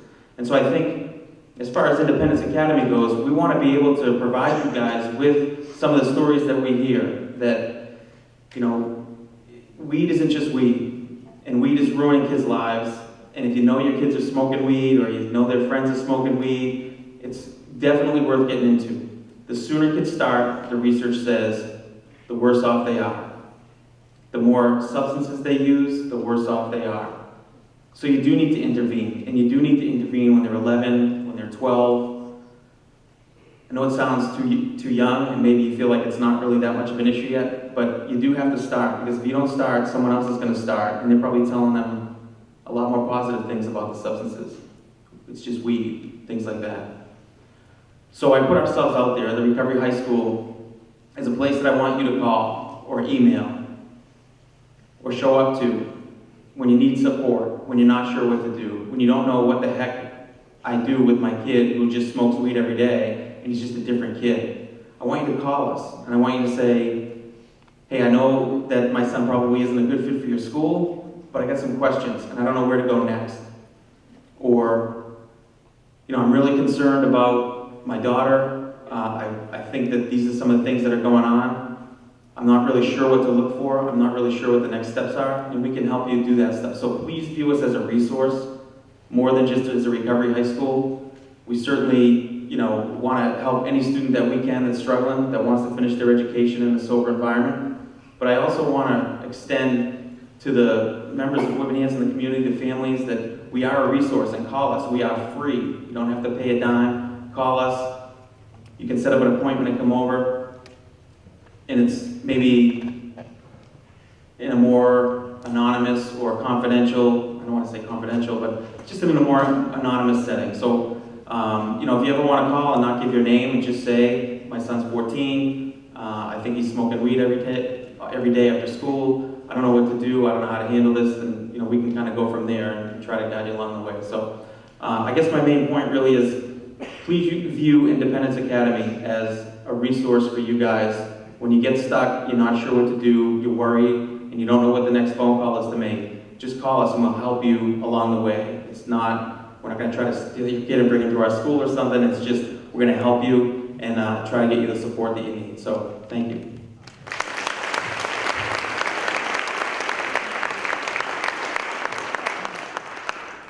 Hi, I'm Stacey Lynch, the clinical director at CASTLE in Brockton. It's a High Point Treatment Center program. CASTLE stands for Clean and Sober Teens Living Empowered. And I have to say, I've done a lot of these talks and set up a lot of tables, and tonight I have this box in my car, pens and bracelets and some of my business cards. And I've had that same box in my car for 6 months. And I got the pens and bracelets and just shoved them in there one day when I was running out. And I have given away more pens and bracelets here tonight than I have in the last 6 months. So that's amazing, but it actually is really sad to me. I didn't get the Whitman Hansen memo. You guys showed up, and you showed up with force, and I didn't see anyone throw that bracelet back on the table like it was on fire, because that happened to me in the community I grew up in. My kid won't need that bracelet. I really hope your kid doesn't need that bracelet, because you're a mom your kid probably won't come to. But this to me is hopeful, and I really have to say that I, commend you for being out here tonight. And CASTLE is like I said, it's in Brockton, but we serve kids from all over Massachusetts. We are an insurance-driven program. We have kids there from 13 to 18 years old, suffering from substance use disorders, using marijuana a few times a week, all the way to IV heroin use. They're 13 to 18 years old, and they're from your communities all over. 18-year-olds do have to be enrolled in high school still, or have some other developmental need, or means that they really fit with the adolescents more than they would with the adults. We are a 24-bed program, and our beds are we usually have about 18 kids at any given moment, which is cool, because back when I started in 2013, we were struggling to keep more than 12 kids in our program. And that's not to say that addiction is any different now than it was 3 years ago. So something's happening, and things are getting better because people know about us. When kids come into Castle, like I said, they need to have an insurance, hopefully, that supports them being at Castle. And it's on average a 2-week program, and that doesn't mean that you can only stay for 14 days. Sometimes people need it for a little bit longer. Sometimes kids need it for a shorter amount of time. But while kids are at Castle, there's 24/7 nursing, there's 24/7 psychiatry, and then there's a clinician in the building for them 12 hours a day, every single day. So that means there's a team of people working with this kid and then the family to try to figure out what it is that has gone on, taking another look at what has happened for them to get them to this point. Gee, I was just smoking weed, and my mom's got a medicine card, and but something happened to me. Things started going wrong at school. So we really relook at what was going on for our kids to help them reestablish what it is that they want, to help them make those better choices or different choices. We're not going to scare them out of using drugs and alcohol, because we all know kids are just not afraid of those things, like we wish they would be. And I have to say our daily structure is of groups. So they start in the morning with a morning meeting. Sit down, what's your goal for the day? Try not to yell at my mom when I call her. That's an awesome goal. Or we have groups like yoga or recovery groups where people figure out, gee, I don't know how to be sober outside of here. We also offer groups, we teach kids about their brain. When people say to me, what's wrong with my kid? Well, we look at their brain development and see where they're at in, kind of a normal brain. So we teach them about their brain. We teach them about life skills like budgeting. I think I missed that group when I was younger. And then, just getting people back to where do you need to be after this. So we we all the time set up an aftercare plan, which means what are you going to do after this? Castle is also part of a continuum of care. So when kids leave our program and they live in our area, we can set them up with an in-home therapist or a therapeutic mentor if their insurance allows. And starting in the late fall, late spring, I'm wishing away summer. Starting in the late spring, we'll be able to offer recovery coaching to every single kid that walks through the Castle door and leaves to go live in a community where we have somebody that can be the recovery coach. And so, that's part of our legacy. I'd be okay to die tomorrow, because that means that all of our kids will have somebody that can root for them outside of the 4 walls of our place. So if you have any questions, please don't hesitate to call. Shannon is our admission coordinator. Tell her I said to call. She'd love that. But if you have questions or feel like, gee, I don't know if someone might need this, just call, ask. We're there. We're resourceful, and we help you get things answered if you can't find the answer and you've been looking for some time. So thank you again for allowing me to be here. It was absolutely worth the late night.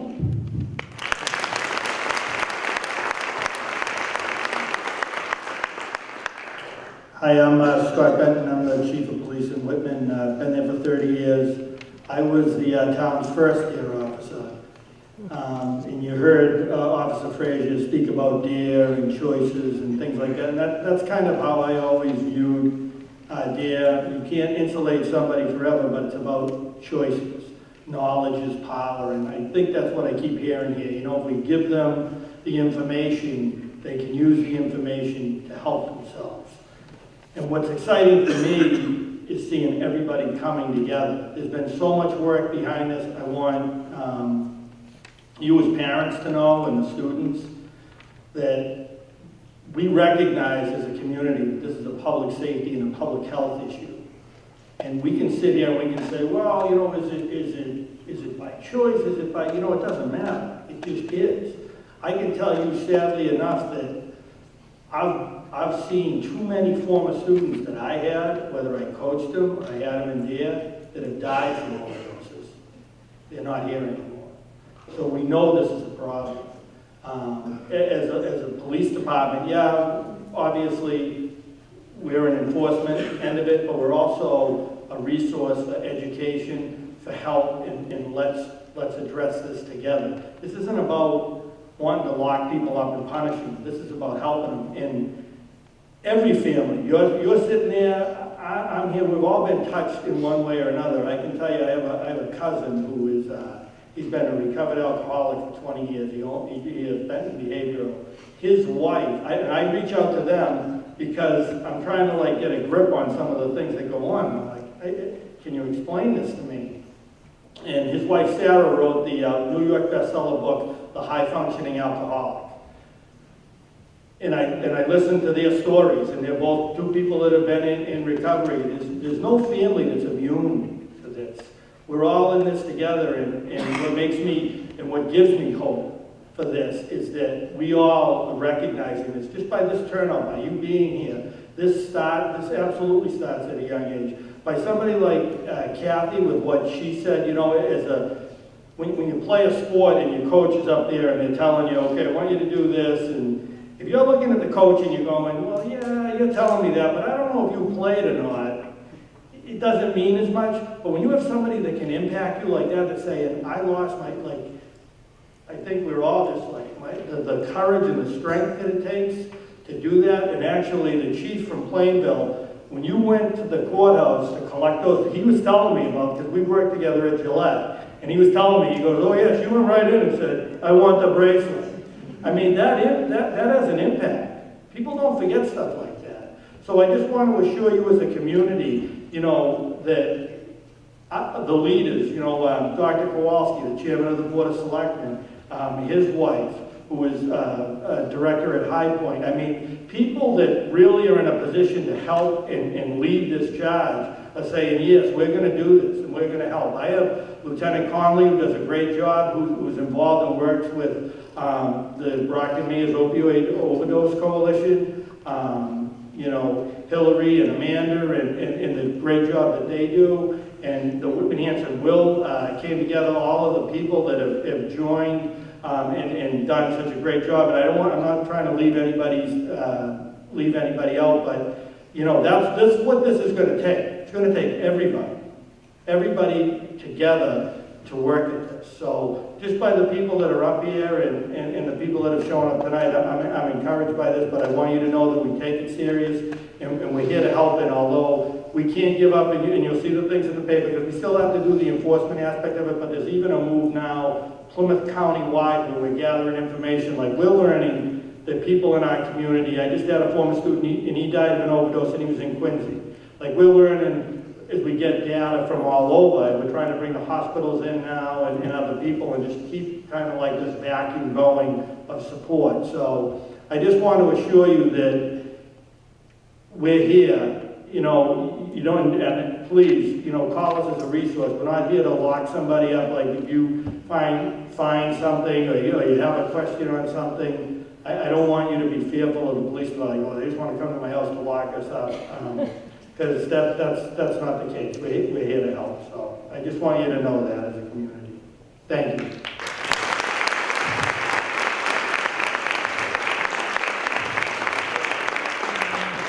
Thank you, panelists. At this point, if anyone has any questions, I'm going to run around with the wireless, but if anyone wants to come up here and ask any of these folks any type of question regarding their story or anything about the topic that we discussed tonight. Anyone with a question? Don't be shy. Ryan, why don't I ask you one, quick one. So my son comes to me, he's a high school sophomore, he's been smoking a lot, and he said, I need to get sober. How do I get into this Independence Academy thing over in Brockton, and how do I get there? What's the process? Yeah, thank you. Can you hear me? Is this good? That should be good.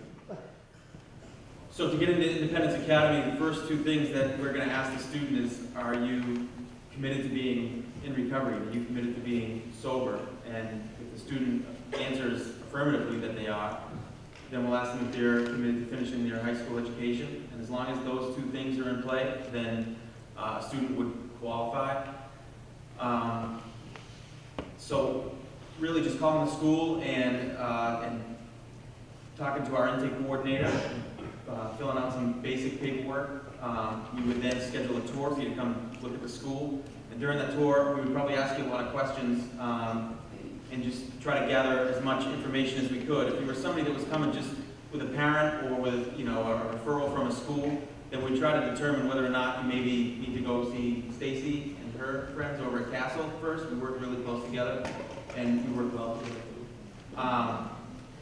So we would then try to determine whether or not you need to go to treatment. And if you needed to go to treatment, it could look like Stacy said, 2 weeks as a detox or as a stabilization, depending on the significance, I guess, of the abuse. But from the tour, we would schedule an interview. And we don't, again, I mentioned this when I was speaking, we don't just take any kid who's smoking weed that, got caught or something like that. So we go through an extensive interview process. We make sure that the students that we have are really committed. So, call the school and schedule a tour, come in and check it out, and then we'll give you some more information. But you could definitely talk to one of your school counselors. They're all familiar with the resource, as well as the administrators. So that could be a first step, but you can certainly call the school. Thank you, Ryan. Chief Benton, could you explain the social host liability? The social host law. Yep. So as a, can you hear me?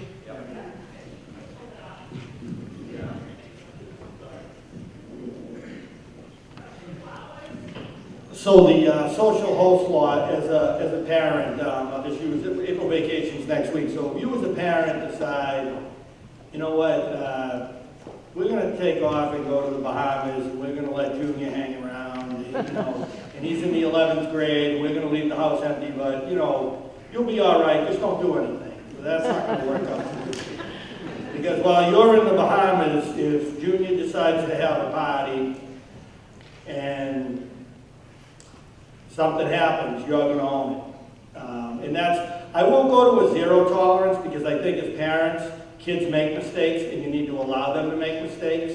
So on arresting and all that stuff, I'm not going to load up the DA's office with a busload of people because they were at a party. We make sure we document everything. We make sure that everybody's offered a breath test, and as long as they're okay, they're allowed, meaning 0-0, not, oh, you only have little. It's, you're okay, but we keep all the names, and that's out of fairness, because what happens if your kid plays a sport, or your kid's a class president or something, they pay a higher price. So for us, I wanted to be consistent, to be fair. So that's what we do no matter what party we go to. We don't have too many parties in Whitman, knock on wood. I'm not saying we don't have any, but they've cut down. That's how we approach them. The social host thing, though, we will charge you with. So social host, worst case scenario, you go to the Bahamas, your kid has a bender, and somebody leaves that party and they go down the road and they kill somebody, they kill themselves or whatever. And they've had parents, I can tell you 2 parents, they let them split it up so they wouldn't lose custody of their kids. The father went away for a year, and then he got out, and then the mother went away for a year. So you can, and you're held civilly liable, you could be sued, but criminally you're also held liable. And, back before, when I was on the road as a sergeant, I remember going to a party, and mother greeted me at the door and said, it's all set, I have all their keys, and she showed me a box. She's like, I have all their keys in a box. I go, that's nice. And she says, I'm giving them all a red Solo cup, $5 a Solo cup. I said, that's good. So anyway, I said, now which keys are your kids' keys? Are they in here? And she's like, well, no, I go, okay, good, give me the keys. You're coming with us. And the party's closed, and we had to get all the parents down there, because you don't have the right to let somebody else's kids drink in your house. That's up to the parents. So when all the parents got notified. But we've seen some crazy things, but so far, I think now that the word's out on the social host thing, once a few people go to jail like that, I think people realize, okay, maybe this isn't such a good idea. So hopefully that answers your question, but yeah, you can't leave your kid in a position, they're kids. And listen, I mean, we were all here, hey, so-and-so's parents are going away. Well, 5 kids coming over by the end of the day, starting at 7, at 3 o'clock, the 5 kids that were coming, it's 500 kids coming. So you just can't do it. Thanks, Chief. And on that note, too, for parents of students here, if we find out that there's going to be a party at your house because you're going out to dinner on Friday night from 5:30 to 9, and somebody's talking about it, we will call you. We will let you know that we heard something. From teachers to guidance counselors, we actually had a student actually put signs up. And it was kind of like the $5 Solo cup, and it was at somebody's house. And we ruined their night by saying, you know, to the father answered the phone, I said, you guys going away for the weekend down the Cape? Yeah, how'd you know that? Well, there's a sign up saying that you're gone for the weekend and at 6 o'clock, come on over for $5. All the tequila you wanted. Any questions, other questions? There was a hand up here.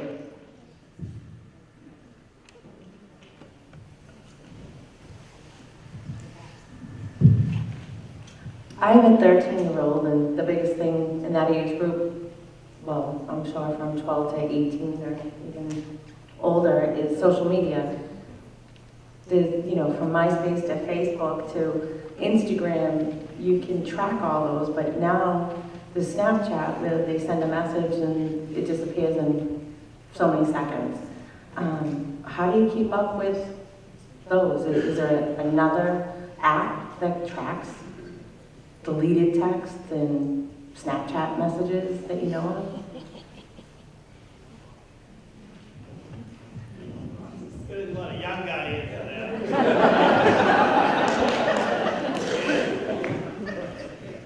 Very good question, and we get this question a lot. As the school resource officer, I go to, actually last week I just went to the 5th grade classes, or the week before, and I speak to the kids in the middle school, and I actually went to the high school last year, to every single seminar classroom. And I talk about social media and the do's and don'ts and the potential consequences, and I think that's kind of where you're getting at. And obviously I talk to them in an age-appropriate manner. I explain to the kids that anything you put on any type of computer apparatus, whether it be your computer itself, your cell phone, your iPad, iPod, anything, it is always going to be up there. It can never, ever be deleted. And if anybody in Hanson that has kids in Hanson that tell you otherwise, that they don't know this already, they are lying to you, because I have embedded it into their head, I think anyway, that whether it be a Snapchat or something that they think is going to be up there for 10 to 12 seconds, it is up there forever. Okay, very simple. And I explain this to the kids, obviously again, in an age-appropriate manner, that if you send an inappropriate photo, a bad photo, including private parts or whatnot, and the kids usually giggle, and they stop very, very quickly when I explain to them that how much trouble they can get into. Now, if a 14-year-old boy sends a picture of his inappropriate part to a girlfriend, that girlfriend sends it to another girl, or vice versa. A boy sends it to a girl, and so on and so forth. Because they're never going to show anybody, right? Because they're in love, and they're going to get married. But what happens is, they break up, and they show everybody.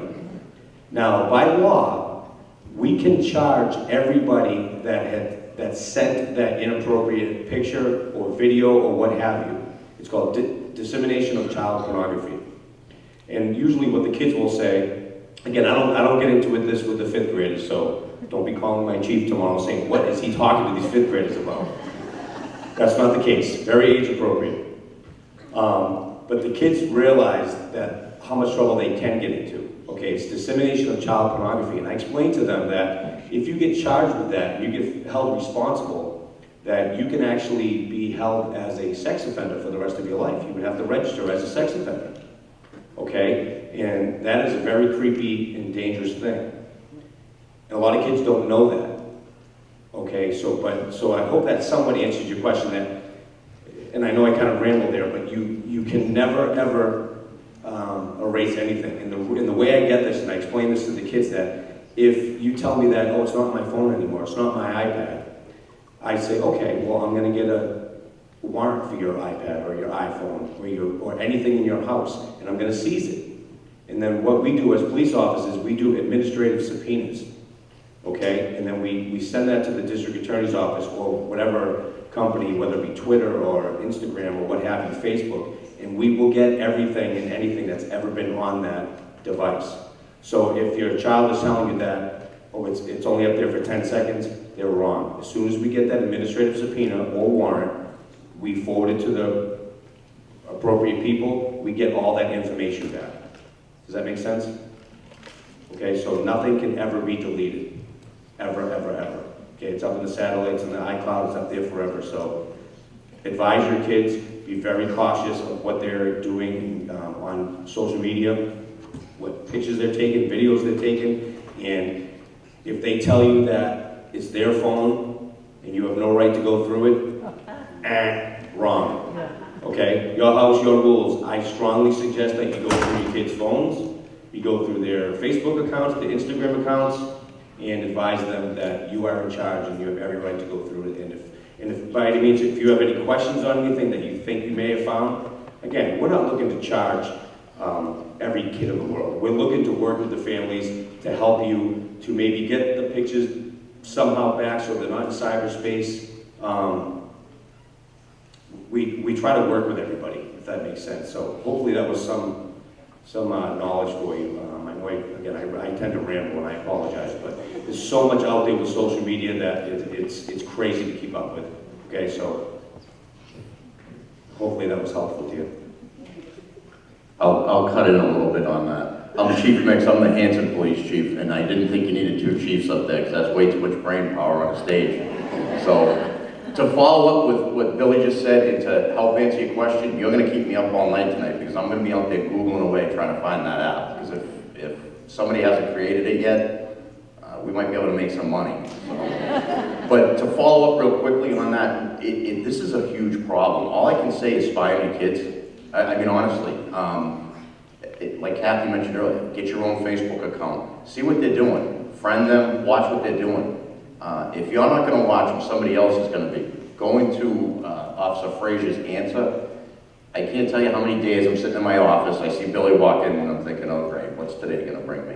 And he comes in and he goes, hey, I got a phone, and I'm like, yeah, all right, send it to the lab, get the administrative subpoena. And you know what really stinks is some of these companies are charging us now, so I'm like, how many administrative subpoenas you gotta get? Because, well, it's $50, it's $100. See if the DA's office will do it, so I don't have to pay. So there's a whole bunch of things that go on with that, but to follow up the part on the pitches, I had a case going back, I worked in Carver for 19 years, and I had a case going back where it involved a 17-year-old girl and some inappropriate pictures. So here's just some information for you on the big brotherness.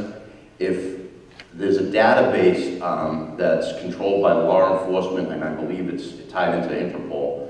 They take the pictures. You know how you can like check Google image, and they'll find that picture anywhere and find out where it really came from? It's kind of like that, but it's closed just for law enforcement.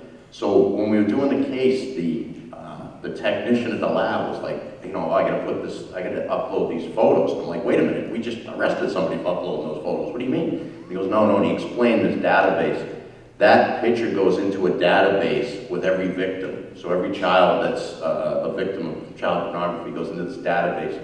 So if 2 years from now it gets recycled and that person gets re-victimized, they have that database. So somebody in Europe can say, oh no, that's an American image, it was taken at whatever time, and we don't have to spend a ton of time researching on other cases. But going back to the original thing, just find your kids. I mean, honestly, track their phone. You know what? Don't let them have a passcode or the little symbol or whatever the heck they do with different ones. I mean, there's no need for it. They're kids. You know what? They don't have any rights till they're after 18, so too bad. Don't be afraid to spy on them. Thank you. Second question, just on that too, on the iPhone, there's the Find iPhone app that you can track your kid, that I would encourage you to do. It'll find you. Also on Facebook, there's location services, so make sure your kid gives you a Facebook message and it'll come up exactly where they are or location where they should be. Twitter's kind of the same, but I would encourage, just like Chief Mick said, follow and track your kid. That's okay. It used to be in the day when cell phones first came out, call from a landline, but nobody has those anymore. Mom and Dad, Facebook, according to many kids, is where old people hang out. Start thinking Instagram. I had a couple of questions. One for the Independence Academy gentleman. What is the success rate over there? And I'll ask the other question too. In November, Massachusetts voters will have the opportunity to vote on whether they wish to legalize pot. That bill is being backed by a couple of pot manufacturing companies that will stand to make millions and are telling us that this isn't dangerous. How are you planning on fighting the huge campaign that the pro-pot lobby is going to be throwing at us and piles of information that they will be throwing at the feet of Massachusetts voters? So my question back would be, how do we measure success, right? We have parents call us, their kids are shooting heroin, and they don't know what to do. They've dropped out of school, their life's a mess, and we from there start to define success as we enroll the kid in our school, we try to get them into treatment, we try to get them back on their feet academically. There's a whole lot more to our approach, what we do at our school in terms of trying to help identify some strengths in that student. Really, that was me. We try to identify strengths. We really try to help the student understand themselves. We try to help them, as Mary talked about, really identify what sober fun means, those types of things. The relapse rate for adolescents in this country is in the 80%. So I think if any of us think that I caught my son, sniffing pills in his bedroom, I sent him to treatment, he came out, should be fine, we're going to clean him up and send him back to school. I think if you think that that's the way it goes, then your success rate is going to be really in the toilet. I'm not trying to beat around the bush here. We've got 4 seniors this year, and they're all on track to graduate. One of them, I still say, is one of our seniors. He is back at his sending school district in Rockland, finishing his senior year. He was with us for 3 years, and actually was the longest standing Independence Academy student in his transition back to Rockland for senior year. So that to me is really success. We transition kids back to their district. But the sad reality is, and the reason why I think so many people are here, and the reason why we have this event going on, and the reason why we keep reading about Whitman-Hanson alumni in the papers overdosing, is because it takes the aftercare plan, it takes a support family, like Mary said, really turn it to her family and find that as a source of strength. So it just takes so much more, but it's tough to define success, but I feel like we have a lot of good success with our students. The other question I'll try to answer quickly, just about marijuana. And I think people need to really understand this. Marijuana affects adolescents in their developing brain differently than it affects a 45-year-old man who's going to choose to smoke marijuana because it's legal now in Massachusetts. You have to understand that the marijuana substance really, I say hijacks the brain. I mean, it's not this ridiculous, violent thing that's going on in your brain, but it is tricking your brain. As you are an adolescent and you're dealing with the world of middle school and puberty and high school and that transition, and all this crap is happening in your life, and you're smoking weed, your brain is just developing in a way that thinks that you're kind of dealing with things fine because you feel okay. Then when you go to try to stop smoking weed or stop using substances, and those stresses are still in your life, and now that you're maybe 21, 23, and the stress is a little bit more significant than when you were 14, maybe, your brain didn't develop appropriately the way it should have. And it's not to say you have brain damage or anything like that. You really kind of hijacked your brain while you were developing. And so my message, and I tried to speak of it when I first was talking, is it's weed and it's important to address with your kids because it's gonna shape the way their brains are developed. Specifically, I want to talk about the parts of the brain, I guess, but so their limbic system's firing, it ruins your limbic system, it's it controls your emotions and things like that, your memory, it's got a huge impact on that stuff. So this whole legalization of marijuana and all that stuff, there's going to be huge marijuana money going after it, just like big tobacco. It's not going to be pretty. The message is already out there to kids that it's legal. The thing that you guys have to drive home with your adolescents is that it's affecting their brain differently than it's going to affect a grown person's brain. And that's the case. Alcohol is legal too. And that's my pushback to people when they say, well, it's kind of legal. Well, some people can go home and have a drink after work, and some people can't.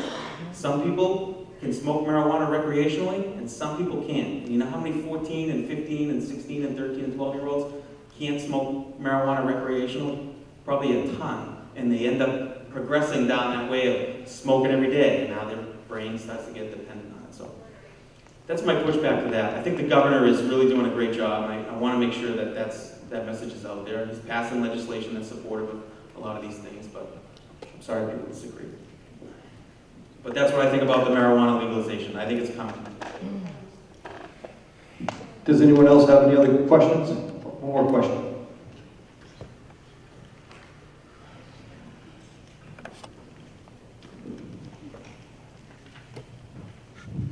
Hi, my name is Pamela Graham, and I have 3 children, twins that are in 4th grade and a 6th grader. And Officer Frazier, they love you. You've done a great job. Your presence, I've heard what you've taught them, and it's been great. My concern is just even a bus ride home and a friend simply sharing a piece of gum,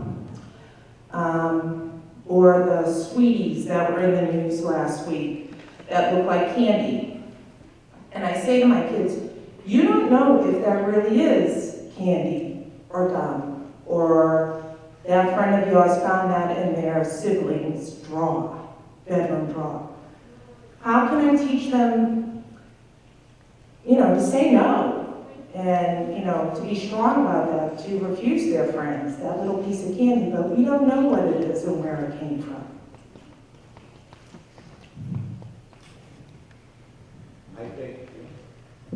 I think that's a very good point. And one of the things I do in the DARE program, as well as whether it be kindergarten, I go down to preschool, 1st grade, 2nd grade, whatever, but we always explain to them, it could be something like stranger danger. You tell people to stay away from strangers.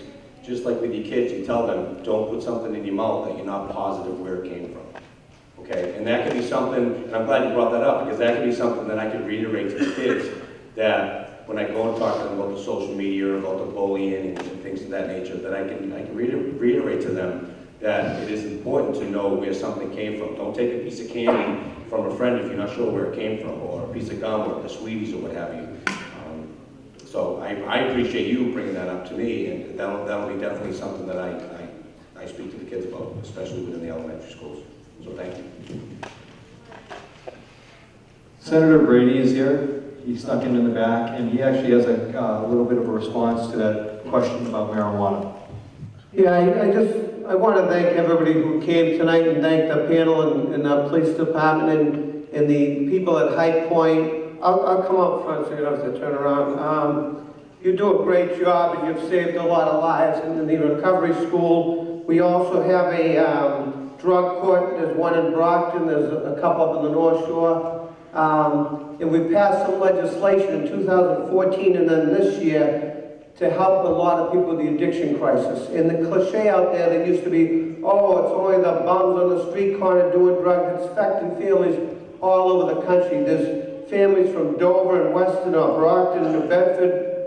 I just lost a cousin's son, my second cousin, from Rockland a couple weeks ago. He had an addiction problem for many, many years. We got him into a couple places, but unfortunately the insurance companies didn't keep him in. He went from High Point, Brockton to the place in South Weymouth where the South Weymouth Air Base used to be. And I didn't know he was even out. I tried calling my cousin to see how's your son doing, is he still in treatment? And they found him dead a couple days later. And we had police officers' children that have died all over the South Shore. We had teachers' nephews from Easton that have died.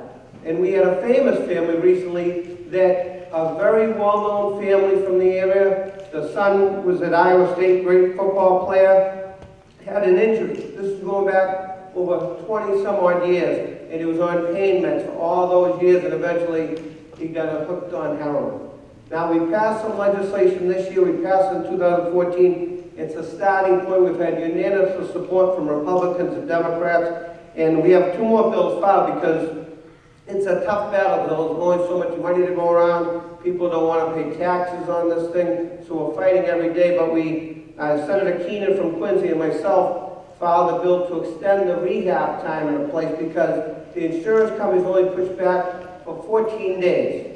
which is to me ridiculous. The recidivism, it's like a revolving door with this addiction crisis. And I filed a bill to extend it to 30 days. Senator Keenan filed it to 28 days. We're trying to work it out. If anybody ever wants to contact us, I don't have enough cards for everybody, but I'll leave some of my cards up at top.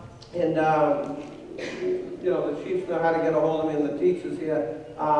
Please, you're welcome to correspond to my office to support this legislation if you'd like. Anything else you think we should be doing, please don't hesitate to contact my office.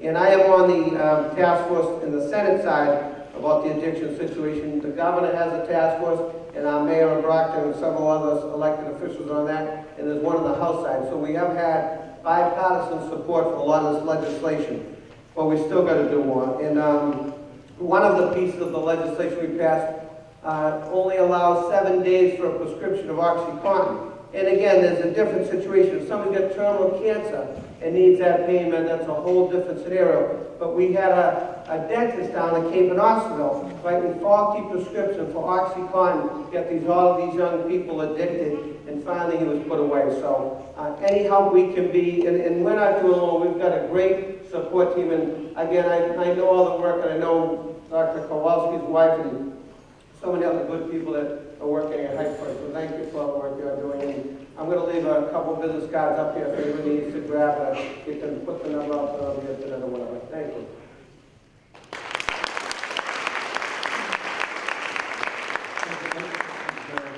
One final question for the panel.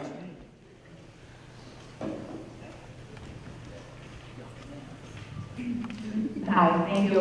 Not so much a question as a recommendation. There's a ton of people here looking for information, and I love what was said, and I thank Kathy for coming. It was wonderful, because I'm reaching a point where I'm 11-year-old, and I'm going to start to have to police like that. But I'm a nurse also. I'm well known to benzos and opiates and narcotics and all these drugs, but I think the general population is not. Pam's talking about the sweeties. Do a lot of people know what that is? That's like drugs mixed into little things, right, to give to kids, and people make it look like they're taking candy. But is it possible for us something to continue?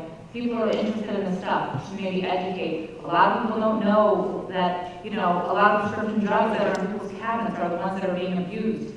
We have hyperactivity medications that are being abused. We have so many things that I think a lot of people don't even know. Besides the alcohol that people know, the marijuana, there's all these prescription drugs. A lot of people don't know that heroin's first step is usually from the oxycodone. Is there something else that can come in the future about, you know, getting a panel of like people who are talking about how kids get exposed, what you should be looking for? You know, a lot of people wouldn't, vaping is new. There's so many things that, if we're not doing it, we don't know what it is. So is there maybe something that can come in the future? I just wanted to answer that really quickly. I'm Bob Rogers, I'm the athletic director. Amanda, come over here for a second. Amanda Sandoval, yeah, I'm going to put you on the spot. Women Hanson Will is the group that put this whole thing together tonight, and we really, it started as a community-based organization. It kind of grew into really a school-based organization with some great community members, the police chiefs and the police officers. And Amanda, what's the Facebook page people can, because we really want to get all of you here. It's so awesome to see everybody here tonight because it's such an important part of our community. And if you want to join the organization, and we can kind of shape what happens next and how do we get more people involved. I know we were all really worried would anybody show up tonight. It's great to see so many people here, but how do people find out about our organization and how they can join us? Because we'd love to have everybody here join us, and let's continue to shape the conversation. So the Facebook page is Whitman Hanson Will, where you can just search it right in the Facebook search engine, and then www.whitmanhansonwill.org is our website where you can find a little bit more information there, contact information if you are interested. I know 100 of you received surveys when you walk through the door. If you're interested in joining, you can put your contact information there, and we can email you. But the school is so involved, the police departments are very involved in the program. Reach out to anybody there, and they can give you some more information in that way too. would love to have more parents join the group, so we'd love to get your emails, and we meet basically once a month. We change the meeting times to accommodate schedules, and we'd love to see more of you there. Thanks, Bob.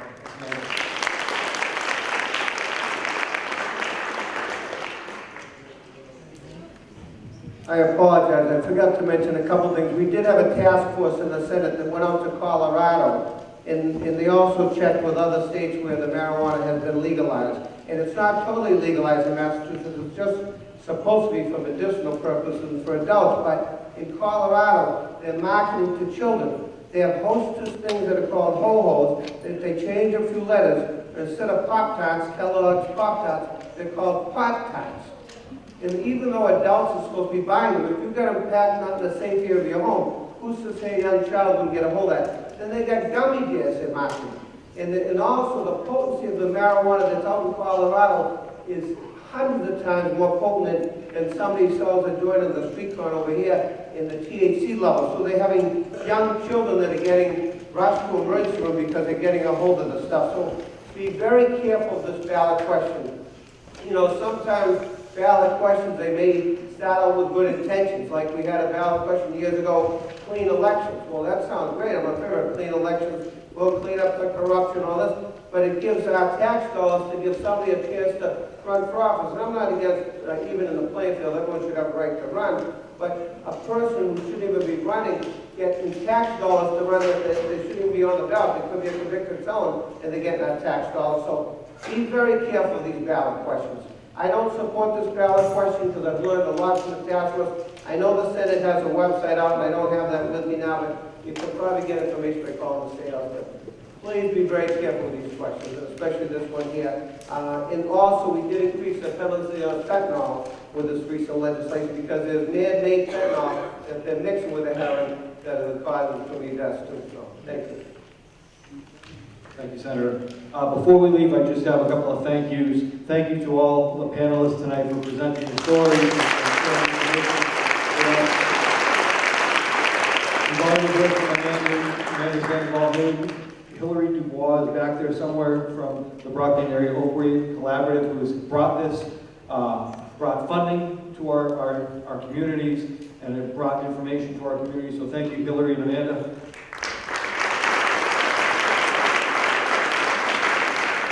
Really the backbone, someone on my staff, Maureen Leonard, did yeoman's work putting this all together and advertising. Thank you, Maureen. In your pocket, in your gift bags, and you're going like, is a card. It has a lot of information on it. It has that website. It has our phone numbers. It has my guidance staff, my adjustment counselors' numbers. It has the area police departments. It has those folks' numbers up on stage. Use them. Don't hesitate to call if you have a question. You can be anonymous. If you have a tip about something, if you're afraid about your friend's daughter, or if you see something going on at your next door neighbor's house, if there's things going on, or if you're just a concerned citizen, reach out to us so we can try to help. Thank you for coming out tonight, and we'll have more of you in the future.